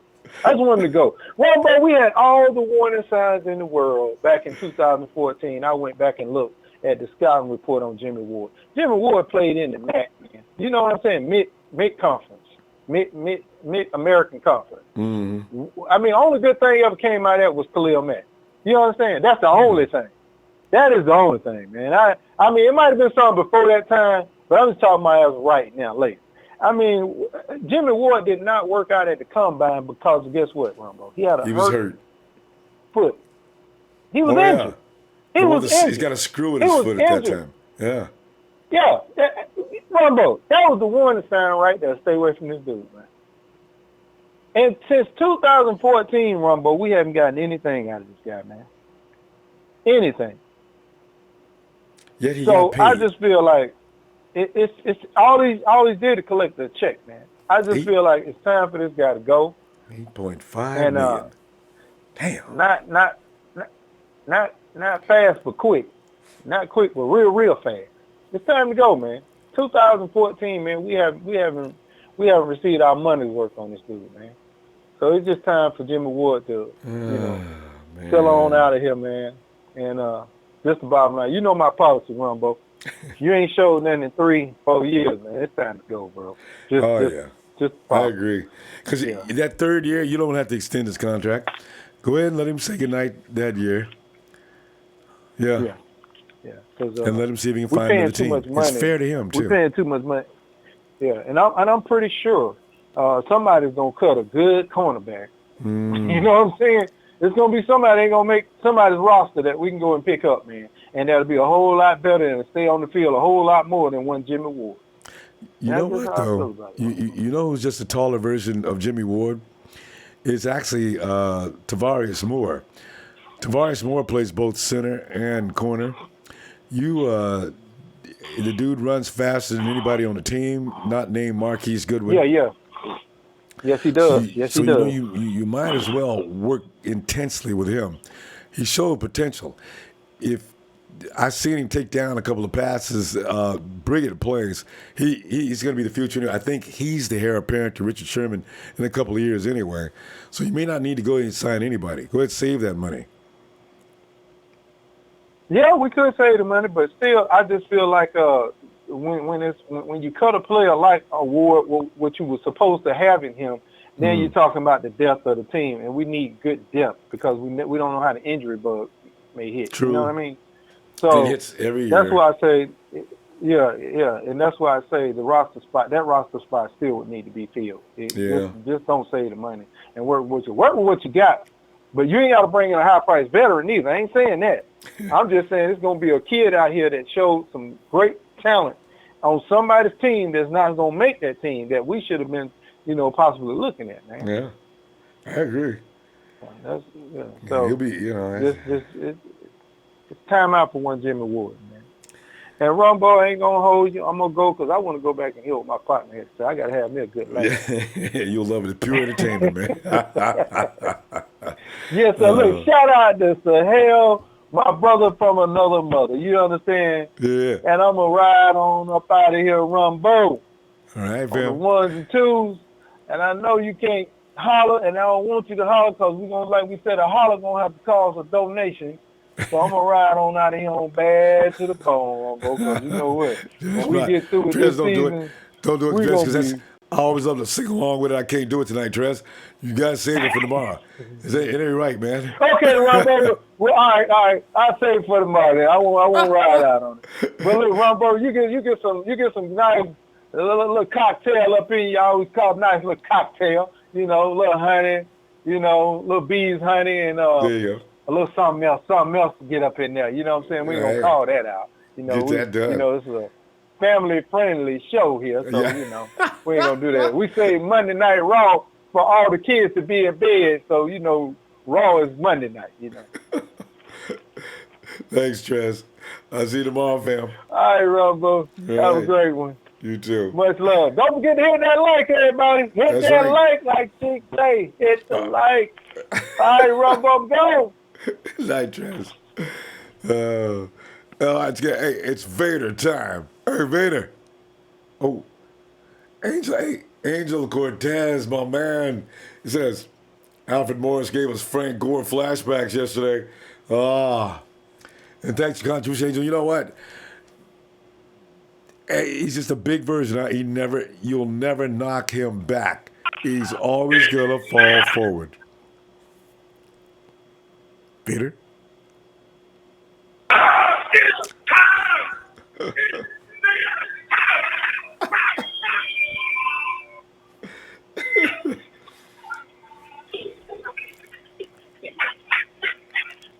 As I would normally say, well, you'll give a chance. Hey, I know, brother. I know. I hear you since the beginning of the show, baby. That voice is gone, and so is our goddamn pass rush. What's going on, Ronbo? Hey, you didn't like that pass rush yesterday? I did like the pass rush yesterday. No. Andrew, You know what? I'm Go sorry. ahead. Let me rephrase. I like the rush, but I did not like the execution. No finishing, man.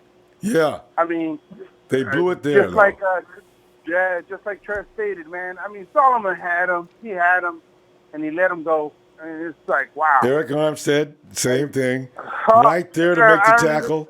Didn't take him down. I'm so upset with Eric Armstead. I'm not even going to discuss him. He might get on Twitter right now and call us both out, Rumble.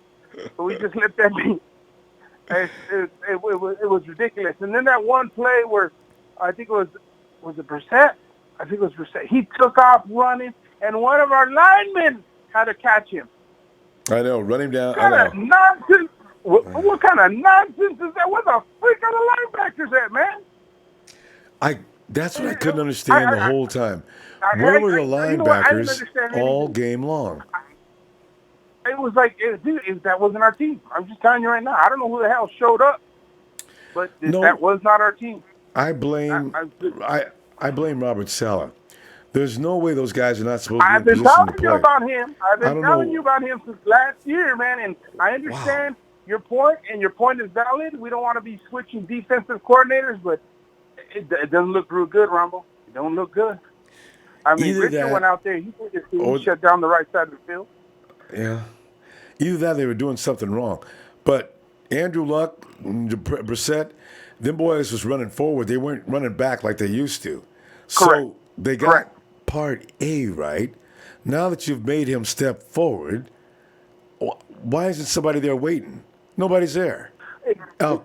Okay, you got me one. You ain't going to get me again. And he did it 3 times. And it's like, wow. What am I seeing here, man? I mean, I gotta go watch that game again. I want to know what.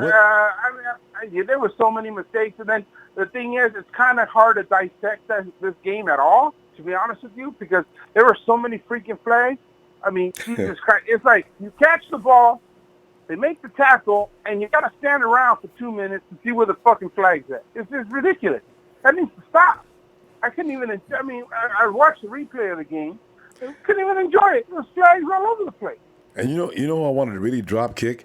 You know that one play we got called for? I think it's pass interference, and the field judge standing in the background. The flag's already been thrown. He pulls his flag out about 15 seconds late and throws it like a baseball right at the player. I said, man, somebody knock him out. We know. God, I was on. It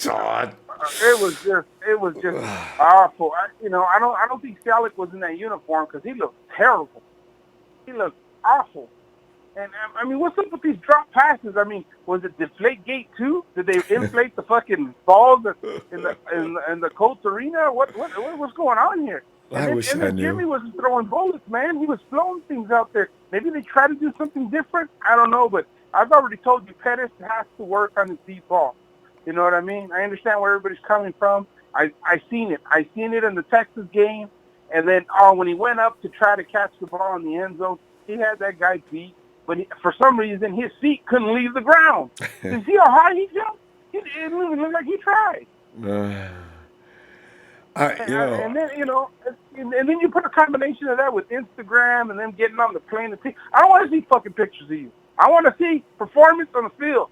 Stop screwing around and do what you got to do. Do your job. Do what you're paid to do, man.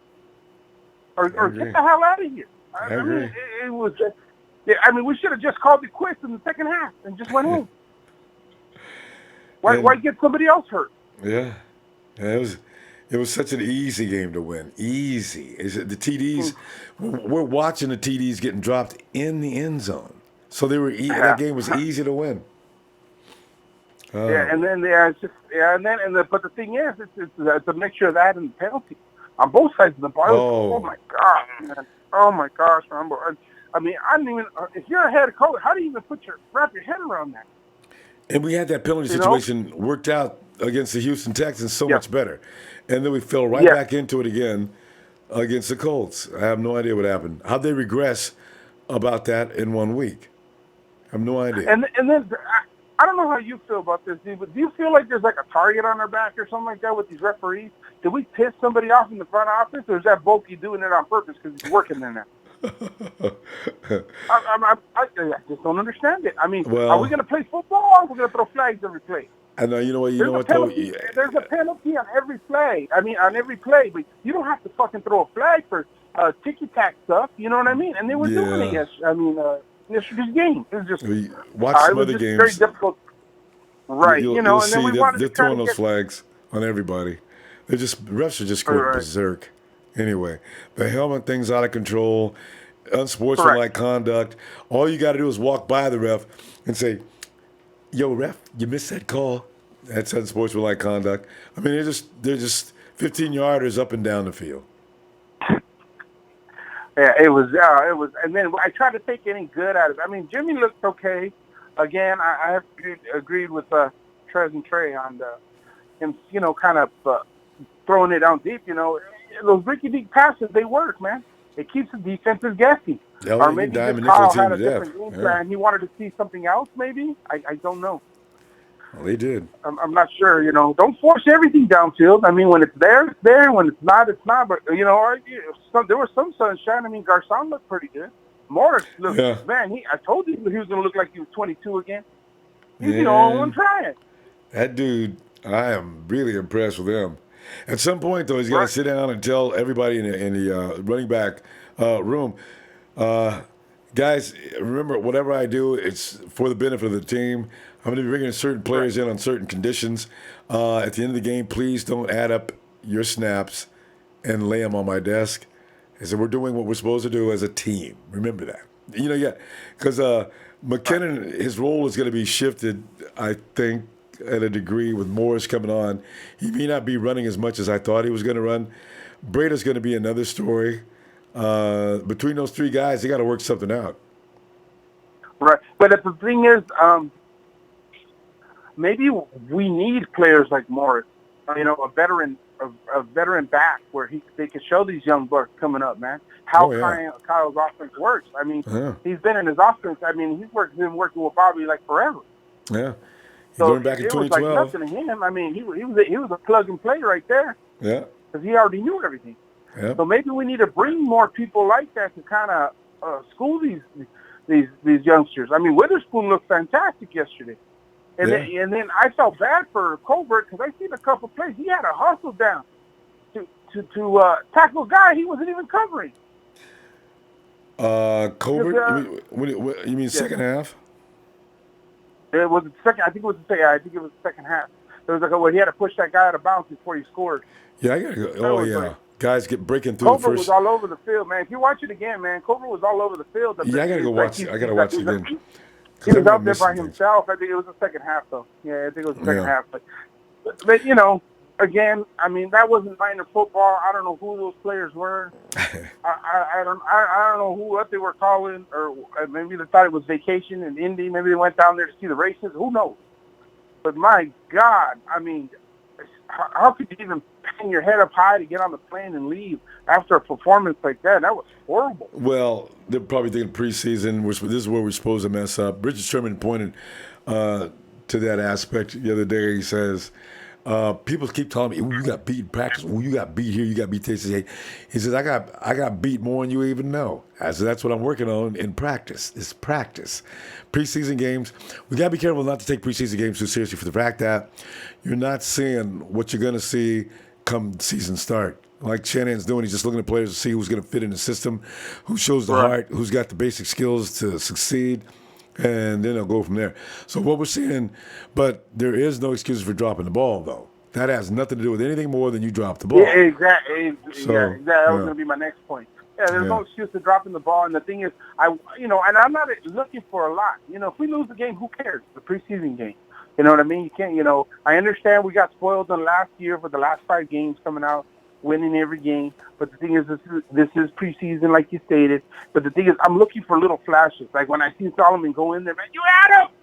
I mean, you could have sat down for the rest of the day. That's all I wanted. If you can execute that every week when the real game starts, we're good. It'll get better, fam. We got to go. And all right, brother. I'm looking forward to Monday night, I will see you tomorrow on Monday Night Raw. And shout out to President Trey. Thank you for coming back. It's glad to hear you guys' voice, man, and everybody else in the Niner Empire. Yeah. And I got to give you that shout out for you, baby. Oh, please, man. Let I it can't go on, let it go. Yes. Radio, Ronbo Sport. Number love for you, Ronbo. Thank you for what you do, baby. Thanks, baby. And got nothing love for you too, fam. Talk to you later. All right. And there's Michael. Mike. Ronbo. What's happening, buddy? Oh, man. I'm sitting back here doing my Trent Baalke imitation, but I'm not imitating him now. I've become Trent. It's one of those things where you tease and bother somebody and pick on them long enough, and all of a sudden you're in the same boat. I can't talk tonight, but I refuse not to talk football on Sunday.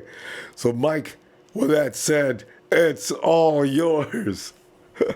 You're a good man, Ronbo. You're diehard, brother. And Thanks. let me just say, man, you're right on. You hit the nail right on the head when you're talking about don't put too much stock into this preseason stuff. I didn't like the drops either. Yeah. The drops were there. They were ugly. The flags were there.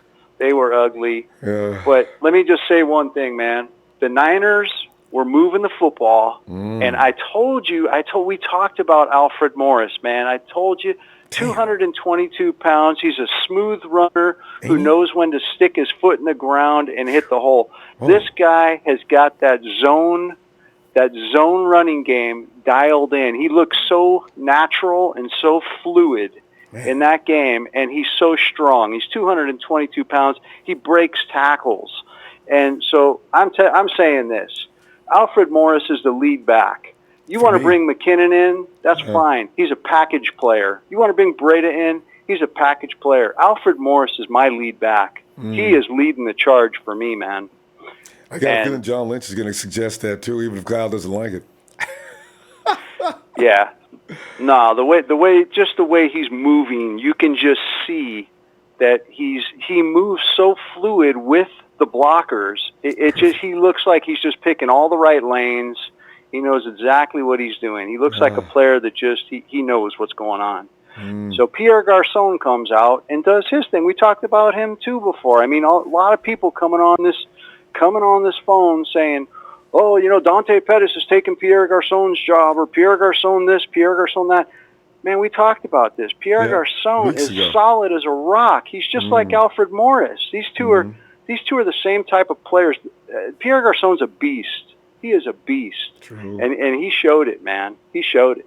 And so that connection right there, Jimmy G to Pierre Garçon, man, I mean, that's going to be big during the year. I know everyone's high on the speed and all that, but man, the NFL isn't just about speed. It's about being really, really tough. And that dude is a tough cat, and he's got some speed. He's a great route runner, and he just showed it, man.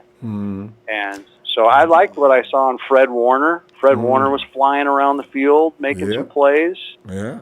Man, and Sherman, when the one time they threw at him, he batted it down. And I know that he probably missed a couple assignments. I heard James, I think it was yesterday, talking about that. But that's the beauty of being Richard Sherman. Dude, they don't even look your way most of the time. I mean, they're not even looking at you because they know what you do 90% of the time. You're Velcro. And no disrespect to James, but I think he mistaked Richard Sherman for somebody else. Sherm made one play. I think he was looking at Tyvis Powell or another one of those other guys that I really don't want to see continue. Sherm got thrown on once out of 16. Yep, one time, and he batted it down. Yeah, and it looked like he knew where the ball was before the receiver did. Exactly. That's what I said. He went right over there, let the kid catch it, and took it away from him like, you know better than that. Put that ball down. Yeah. Oh, yeah. And I was really loving the defensive line, too. It just looks like, Solomon Thomas. I mean, I didn't understand that. He had that one pressure really early in the game where it's like he he tried to like throw his shoulder into Luck or something. He didn't wrap. Yes. All he had to do was wrap him up, and he would have had the sack. I don't know what happened on that play. It's almost like he didn't see Andrew Luck or something. He chipped him with his shoulder. Yeah, too late. And he was like right there though. And also Eric Armstead, same thing. Yep. You know what's worrisome about that though, Mike? With Russell Wilson, it's going to be worse. This is why they have got to look at the film and see what in the world is that, guys. You know, that can't happen because Andrew Luck's evasive, but not nearly as much as Russ Wilson. So, they got to get that down. You're right. That was annoying. I agree. You're right. Yeah, they can't be missing those opportunities. There was quite a few missed opportunities. Peter Talmapenu missed he went right in over I don't know which quarterback it was. It was later in the game, but he went right in over the quarterback. He had an easy sack. I got to go watch the game again. I missed him. I didn't even know Talmapenu got in the game. I got to go watch it again now. Oh man. Yeah, but it's but I was encouraged, man. I thought the defense did look good. I thought Witherspoon is really, man, that guy is just showing it. I mean, he's bringing it, man, big time. So I'm encouraged with that. And but I'm worried about our backup corner because you got Sherm, you got Witherspoon, that's great. Mm-hmm. But let me tell you, man, Tavares Moore doesn't look like he's ready to play football yet in the NFL. Not yet. That guy looks like he's a little bit lost out there. I don't know what's. It's a scheme. It's going to take. He's not comprehending, not fully. I've seen him have some lapses too. The raw skills are there, but he's got some learning to do. His judgment sometimes is questionable as well. So I see what you're talking about. Yeah, and then with him having those issues, and then Jimmy Ward is just too damn injury prone. I mean, we're going through the injuries again with Jimmy Ward. Right now, how many years are we going to have to go through this with Jimmy Ward? God, you know what really worries me? That means they're going to keep Tyvis Powell. Ooh, they almost have to, because I like Tavares McFadden, but I saw him get smoked yesterday, and I saw him get smoked the week before too. He made a good play the week before, but him and Moore are a work in progress. They're not going to help us if they have to come into the game all of a sudden. Quarterback's going to go to work on them right away. There'll be another Dante Johnson situation most likely. So yeah. Right. I wonder if there's a way we can get a veteran from another one of those teams like Jacksonville or Seattle that runs the same type of system and has the same type of prototype. Maybe we can get somebody from them for maybe a trade or something. Who knows? Or they might just cut somebody because they can't keep everybody. But I don't want to cut so badly though, because that's like we picked up Tyvis Powell. He was cut too, and he looks like a cut. So that's gonna be a tough. Yeah, one. You're right.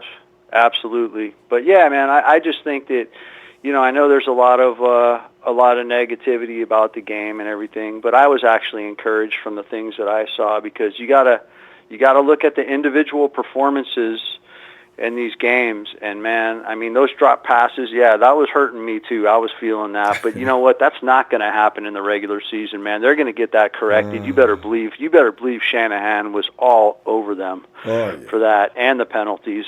They're going to get that corrected. And but the vets that I wanted to see were Alfred Morris. I had a feeling he was going to do what he did, and he did.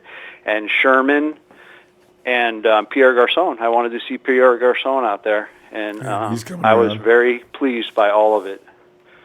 So, well, Mike, I'm going to go ahead because we're going to wrap up here in a minute. Always great to hear from you, as you know, and I hope you make it tomorrow. Thank you, Ronbo. It's great to be on here, man. And hey, rest up, man, and take some have some tea with some honey in it, man, for that throat, bro. And it's not just one of those remedies everybody throws out. It actually works. So it actually does. Yep. Yeah. All right, Mike. All right, buddy. Well, take care and have a great night, huh? Thanks, man. You too. All right. Yeah. Night.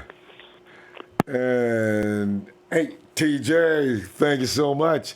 And TJ has a note too. He says, "Drink hot tea with lemon." All right, maybe Also, Donna Bell says, "What is wrong with our team? There's some glaring issues, and we are in preseason. So what will happen during year one? I'm kind of concerned." Yeah, and Donna, the good thing about it is we're seeing these happen in preseason and in practice. If you think we're upset, we're not upset. Kyle is way more upset.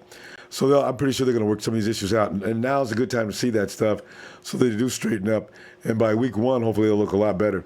But remember one thing, too? We're not going to go into week 1 playing our team is playing perfect football either. This is the thing we can rest our hat on. Whoever has worked the hardest and is farthest ahead in their program is probably going to win that game. So, yeah, it's a thing. Everybody's on equal ground in week 1. Jose Perez says, Niner gang. Christopher Gray, what's up, fam? I'll give you that. I owe you a holler, okay? Jordan Kelly, sup? Michael Mendoza, someone sprayed Pam on her wide receiver's gloves. Those gloves were non-stick. So true. That's one thing. I everything else, not knowing the scheme where you're supposed to be and stuff like that is tolerable. Missing balls are thrown right to you. That is nothing that you need to be taught from last week. You should know how to do that. That was irritating. Patrick Cobbin is what's up. Hey, what's up, Ronbo and Faithful? Don't trip, y'all. We will get it together. New faces on the team. Need time to gel. That's definitely true. Mike Mendoza also says, you sound like, Ronbo sound like he's on that lean. He'll get better. Ray Histo, shout out from Arizona. What's up, Ray? And is that, this is for Trey, what? I say it's Trey. It's Trey Sand. Can't wait for Sherman's first pick as a Niner. How exciting is that going to be? That's TREYBKOY. Trey, I tell you what, man, I'm right with you on that. I can't wait. I was hoping Andrew Luck would go ahead and try him anyway. Sherm sees and anticipates those things better probably than anybody in the league. It's going to be tough throwing against Sherman. He needs to get his endurance up there. Maybe those guys will decide to test that, though. AJ, come on in, man. Oh, okay. You got something locked in. That's what it is, man. How you doing? You see the Arizona game? Boy, them boys is on fire. Shit. No, is that on now? No, I just went off about 10 minutes ago, 15 minutes ago. I'll go watch that replay. They look like they're ready to roll? Man, them boys don't look like they missed a beat since that one coach left. And like they even stepped it up a little bit harder. Yeah, I saw them last week and they look good. And the pass protection looks like it's been improved a little bit because, that was their weakest point. Everybody can run past that frontline offense. So if they put a tighten up on that, and the quarterback, he ain't bad. So I'm not talking about I'm talking about Sam. Sam's pretty good, actually. Give him time to throw, he's really good. So, yeah, we could be in trouble. Or at least it could be a fight. It's going to be a battle in the NFC West once again. Rams is on top. They're the team to gun. We got to get at Arizona because I don't know how good they're going to do as far as regular season and what they plays is going to be looking like. But for the most part, fundamentally, they sound pretty as fuck. sound, And then we got, yeah, man. Unfortunately, in Seattle, they got Russell Wilson scrambling around like a bandit with his head cut off, always making miracles. So we gotta watch out, man. I mean, Mike Shanahan or Kyle Shanahan and his daddy. I keep calling him Mike. Hopefully, he won't be looking trashy. He won't spark the news to him depending on our 53-man roster. And if we can get our team to really spark something up, man, we still can get 10-6, 11-5. But I don't know. It's gonna be difficult as fuck. I can tell you that right now. Yeah, that's the way it is every year. But at least this year we're coming in with a team that can compete. Because last 2 years, before last year, oh, man, teams were circling the 49ers on their calendar. Oh, that's a game we can kick back. And that ain't right. That is not right. We should not be a rest stop for any team. I think it's over. You gotta give me an impression of Balky. And what would he say? What would he do right now in the preseason? Tonight I could just almost talk normal and be Balky, because Balky's gonna say, I gave you teams in the past that I knew could compete. It's not my fault. I never wanted to hire Chip Kelly, and as you know, Jim Tom Sewell is a friend of the York family. If they allowed me to do what I wanted to do, we'd have won a lot more games. And you folks that blame me for calling Kaepernick, I was on my knees. I'll confess right now, I was on my knees trying to get him to sign a contract, and he spit in my face. So don't give me this, it's Balky's fault.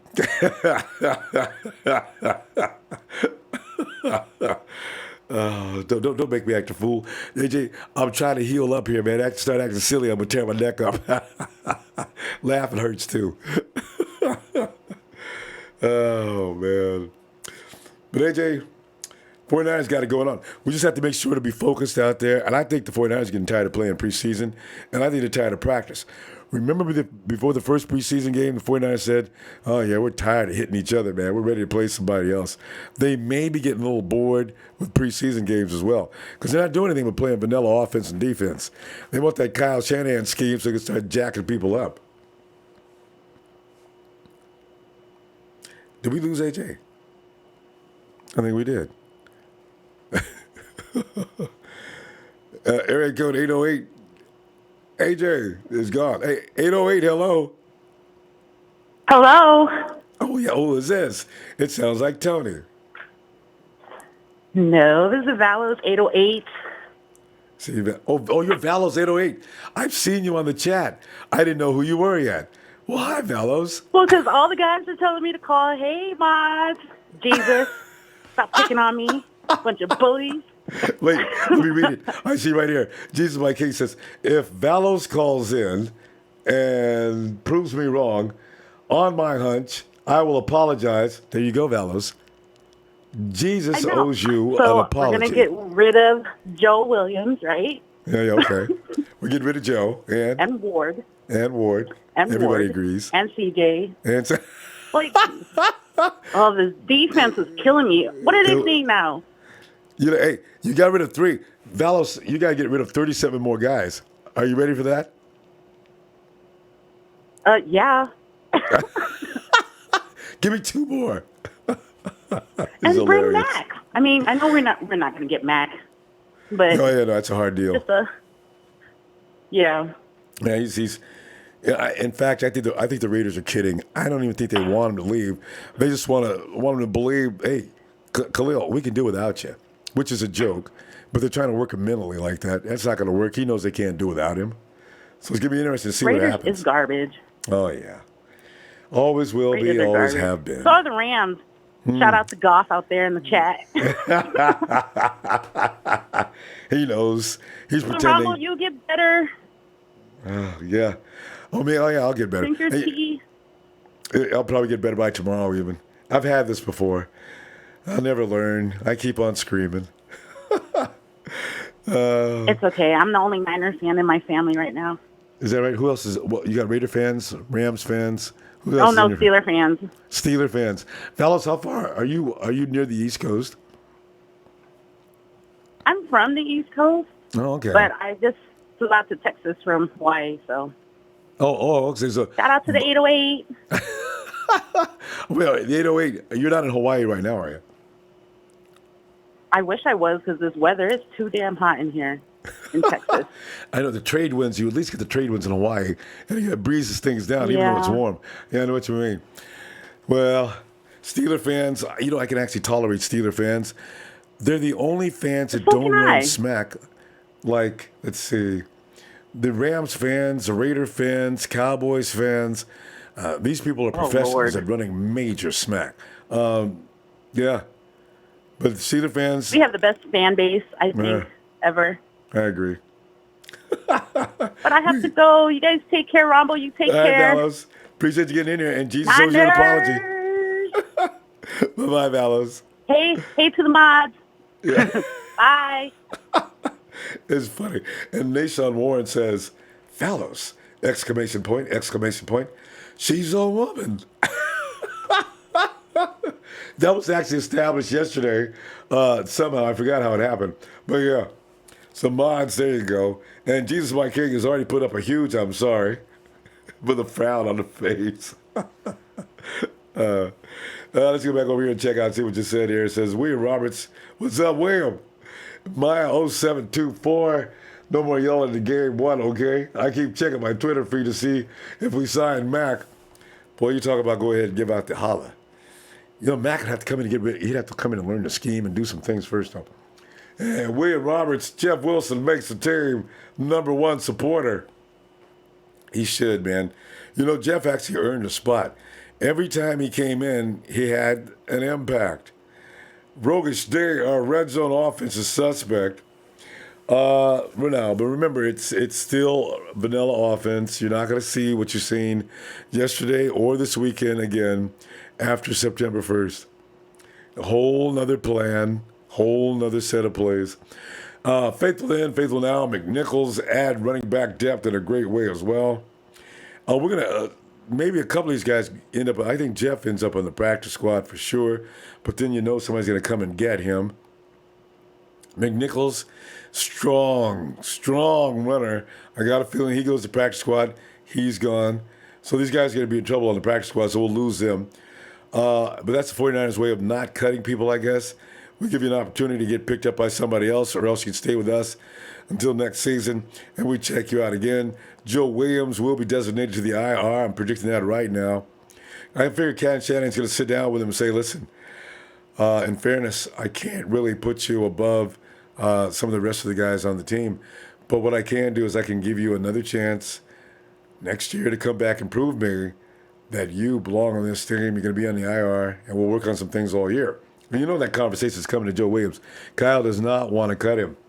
Butch Dye says, yo, Alfred Morris, 5'11", 222, my kind of back. And he's going to be there, too. The dude is badass.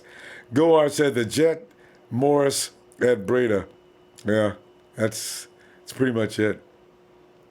Robert Johnson says, what's up? Hope you're feeling well and get better. Thanks, fam. My 0724, Ronbo has the dopest Niner outfit collection on the planet. Never wears the same shirt. I actually do, though. I got a lot of shirts that are red, but thanks for noticing. The print's different. KC Pro, I have a tip for nailing Kenny's 13-3 song. Put an accent on we, man. Yeah. 13-3. Put an accent on we. I got to remember that so we can see what he does next time. Don't do that. David O'Neill, breaking news. My inside source of 49ers has just informed me that Jimmy Ward is on a very strong bubble. Whew. Says Kyle is thinking of addition by subtraction. And because when you say strong bubble, that means he can stand on it with his cleats on, right? That means there's no way he's moving. Dollar Bell says, Yamin is hello Niner Empire. Yamin. Dollar Bell, we tried to get him to get some social media so people would mess with him all the time. But he says he's old school, he doesn't go that. Joshua Woodard says, we might have to put that voice on IR. Jeff Tan, what if Ronbo's voice goes out? Who will do the stream? I'm going to learn how to sign.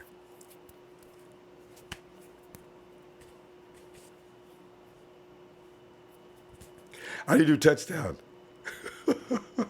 Jeff Tan. Daniel Delgado. Ronbo and Niners. Guys. Daniel, please. Never put Niners and nation in the same sentence. Remember, we devour nations. We are the empire. Says Daniel, lights out, Delgado in the house. I'm up and alert and not out snoring like last Sunday. We enjoyed that. It was you, wasn't it, Daniel?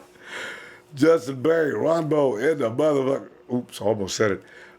Mother bleeping house, rain or shine, voice gone or not. Justin, and you know this, fam. Adam Lopez, what's up? Dimitri Tyler, Fred Foster will feast this season. Oh, that would be so nice if we could get it underway as early as now. We're always impatient when you can kind of see these kind of guys work together because you know Fred Warner and Reuben Foster are going to be the dynamic duo. I'm talking Batman and Robin, man, because, you know, Fred's pretty tall and Reuben's just a little bit shorter.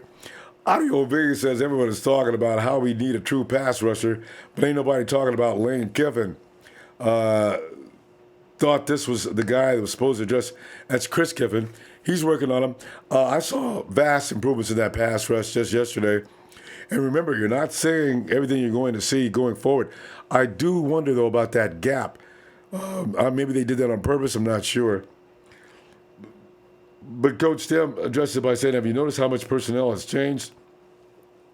Starting with running backs, we already got a huge mix-up. Also with wide receivers, but running backs the biggest. Morris just shook things up finally. Yeah, that was a serious shakeup too. And Roger Villaneda says, Senor Ronbo. I like that. Cynthia says yesterday Josh J showed why he was a first-round pick.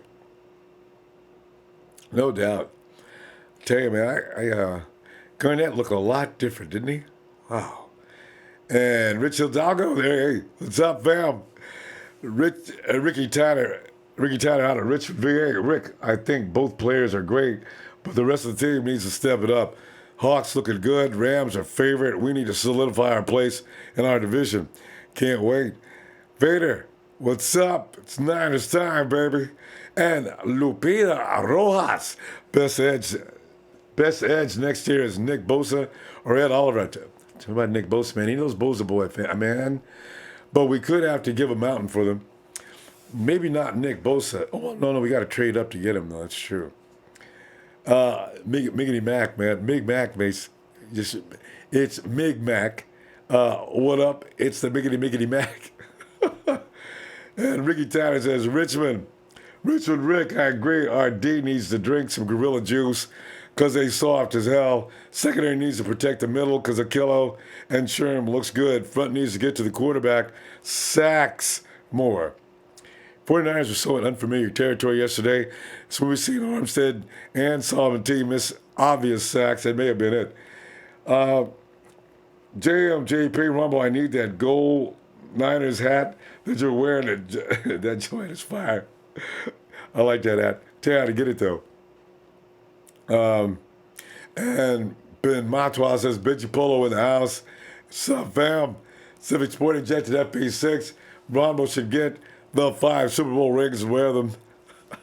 And you know what? They got replicas of those. They are made. Hey, Rich Hidalgo, Morris used on must-have first downs.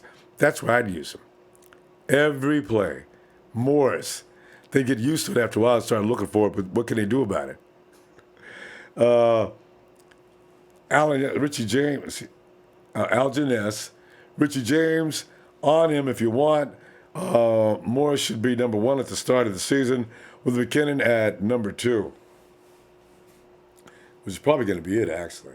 Don't sleep on him, I see. On Richie James. Richie James made this tape. I would bet on that. Richie James, every time he comes in the game, everybody knows that Richie James is on the field. He never goes out and quietly makes reps. He's always involved in some way. Rogish State says Jimmy Garoppolo was yelling at the tight end after. Was he yelling at Selleck? Dropping that touchdown pass. I love that. Oh, Hicatini. Yeah, you got to yell at those guys. Come on, man. Come on. I put that ball right where you needed to get it. You don't come down without it and drop it all over your body. Secure that ball as soon as you make that catch. And Miguel Cuevas says, can you give my city a shout out? Patterson, New Jersey. Shout out Dante tonight. Love you, fam. Can't get too loud tonight. We're running out of gas here. Especially, what if I did helium? I haven't tried that yet. Curtis McLeod says, take some Robitussin. Now you're going old school. Back in the day when Robitussin was something you know how guys pull out the nice little flask bottle. It's got some high-end beverage in it. In the hood, pulled out a bottle of Robitussin, let everybody see it.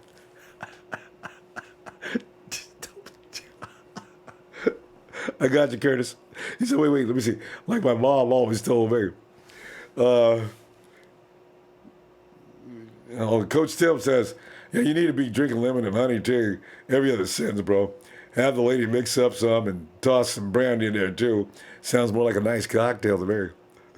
Angel Cortez, apple cider vinegar does wonders too. Anything with acidity, I know. Algin S., I like your right tackle, McGlinchey, but I'm still confused about Trent Brown. We should have kept him. That boy was working with J.J. Watts. Our right running side could be nice, but I'm concerned with depth. That's such a good point. Because Gary Gabe ain't going to cut it. And if you see McGlinchey go down, start crying. Gary's coming in. Gary Game, you know what? Gary Game's not that bad on the run, but don't ask him to protect anybody. Coach Simpson, I think Wilson is the odd man out in our backfield, but he won't be cut. He's going to the practice squad. Yeah, that's what I figured too. He also regretfully thinks Joe Williams may be cut or traded. Because I wonder if he can go to the IR 2 years in a row, right? And even for Joe, is that fair? He probably doesn't want to go to the IR for a second year in a row. And Mike Huss says, 49 faithful Ronbo shirt is swaggy. Thanks. Thanks, fam. Coach Tim says, Fred Warner did get handled a few times on some runs. He's still raw, but I like his upside potential too. Dimitri Tyler, where is that? What's it? Yeah, no, I see Fred. You're right. Fred's going to have to pick up some technique on some things. When Fred recovered when Fred recovered that fumble yesterday, he had gotten manhandled on that play, actually. Fred actually was grimacing as he reached over to get the ball and bring it underneath him because he just got body slammed. But he's a tough guy, Coach. He'll get it. Dimitri Tyler, where is that little cat that screams with you? You know what? I heard from him just the other day. Look for MC to be back soon. Ken says, Robo, tell that guy to make up his own damn chant. I ain't changing.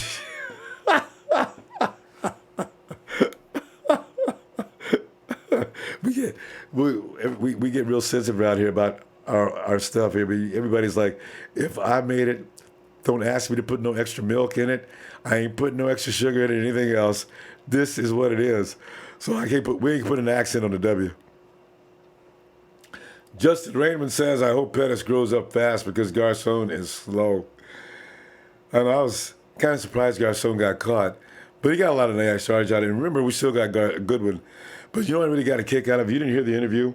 Garcon said they didn't know between him and Goodwin which one Jimmy was throwing to. It's funny because had Goodwin caught it, he would have put all those guys in his exhaust.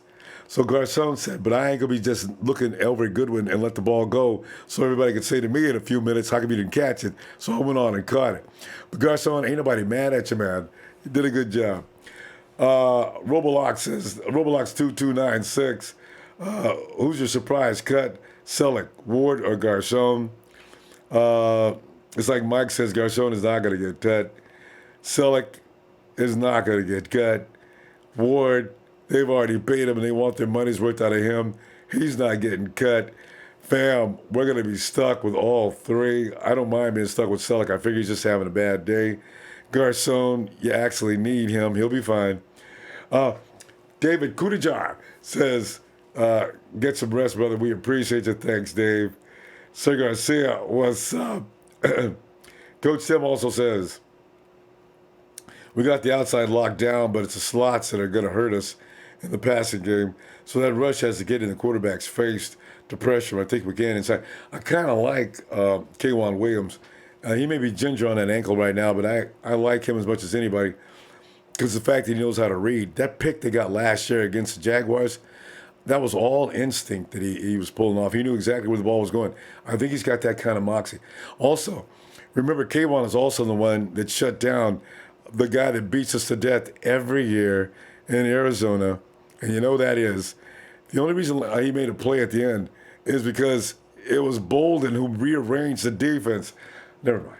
I think K'Wan will be okay, though. Kyle said Burbridge, Pettis, Jimmy Ward won't be available for Thursday's game. That's interesting. Pettis isn't going to get cut. Anyway, Burbridge is not going to get cut.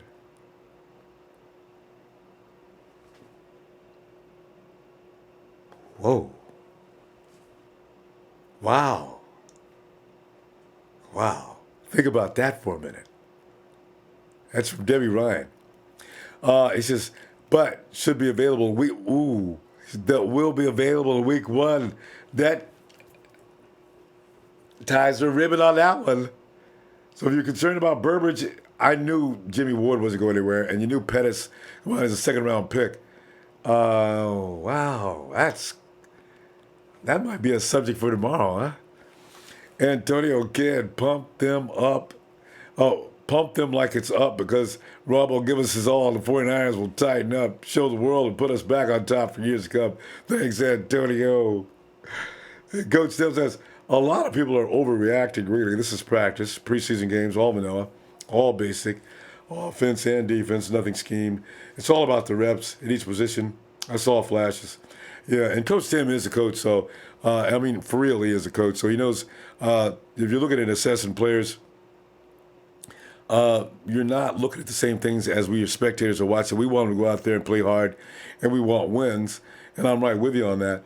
But if you're looking at technique and stuff like that, like a coach is going to be doing, he can also predict how that player is going to react under certain situations and how he'll be affected on certain plays and schemes, and whether he has the capability of doing things. Now, these are all things that have to be analyzed, and they go in and they sit around and talk about that kind of thing for hours before they make decisions on the players.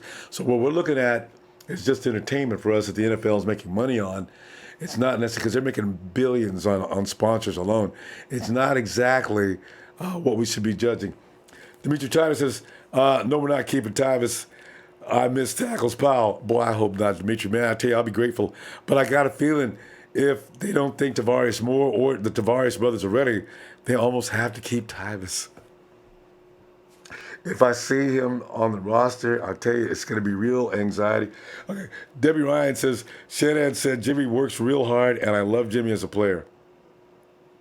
They'll never blame Jimmy for getting hurt, guys. They say if Jimmy's getting hurt working hard, how you go cut him? Anyway, I got a feeling that's their mentality on that. He said he works very hard. He plays hard. He can help us out when he's healthy.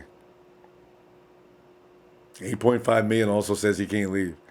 We ain't paying him no $8.5 million to go get paid again, and we got to be responsible for this pay too. He said, I feel sorry for Ronbo when he heard CJ staying. He got sick just thinking about it playing.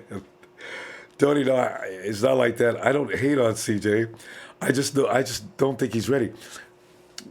It's a huge step down. You ever walk down, you're maybe talking to somebody or looking the other way, and you walk down a step, and it's a little deeper than you thought it was going to be, and you step. It's that kind of thing. When you step down from Garoppolo to CJ, that's a long drop. This is why the only thing I worry about, maybe Kyle sees something again, though. Maybe Kyle sees something we don't see in the two guys. Nick Mullins may show certain qualities that'll only go so far, but he looks at CJ and he sees a higher ceiling. Then it could be that. So, maybe we're too soon. It could be knee-jerk on our reaction, on our part. So we got to wait. Joel Balsetta says, do you think Pettis plays like Odell? No. That's been overworked. He's no Odell Beckham Jr., not yet. Not saying that he might not be in the future. Right now, he's just getting in the league. Beckham Jr. did look like hell in his first year, but I do think Pettis has a huge potential. I mean, you can't cover him. That's number one. Pettis goes one-on-one with the guy. The other guy loses before they even get off the block. So we'll see from here. And Pettis could be doing as I anticipated. Pettis may be thinking to himself, I'm not getting hurt before the season starts. So if you see me bail on a play, just know this. I could have made that play if it was important. Pettis is a very sharp individual. I kind of like him in that way. As if he can make that decision, he can make other good decisions as well. He's smart to do that. I'm not going to give him any trouble about that. I just wanted to know. I recognize what he's doing. I've seen that before. Okay. Wait, let me see something. Go down. Cortland Shealy. I was thought about Sheik as Cortland Sutton is getting rave reviews. So yeah.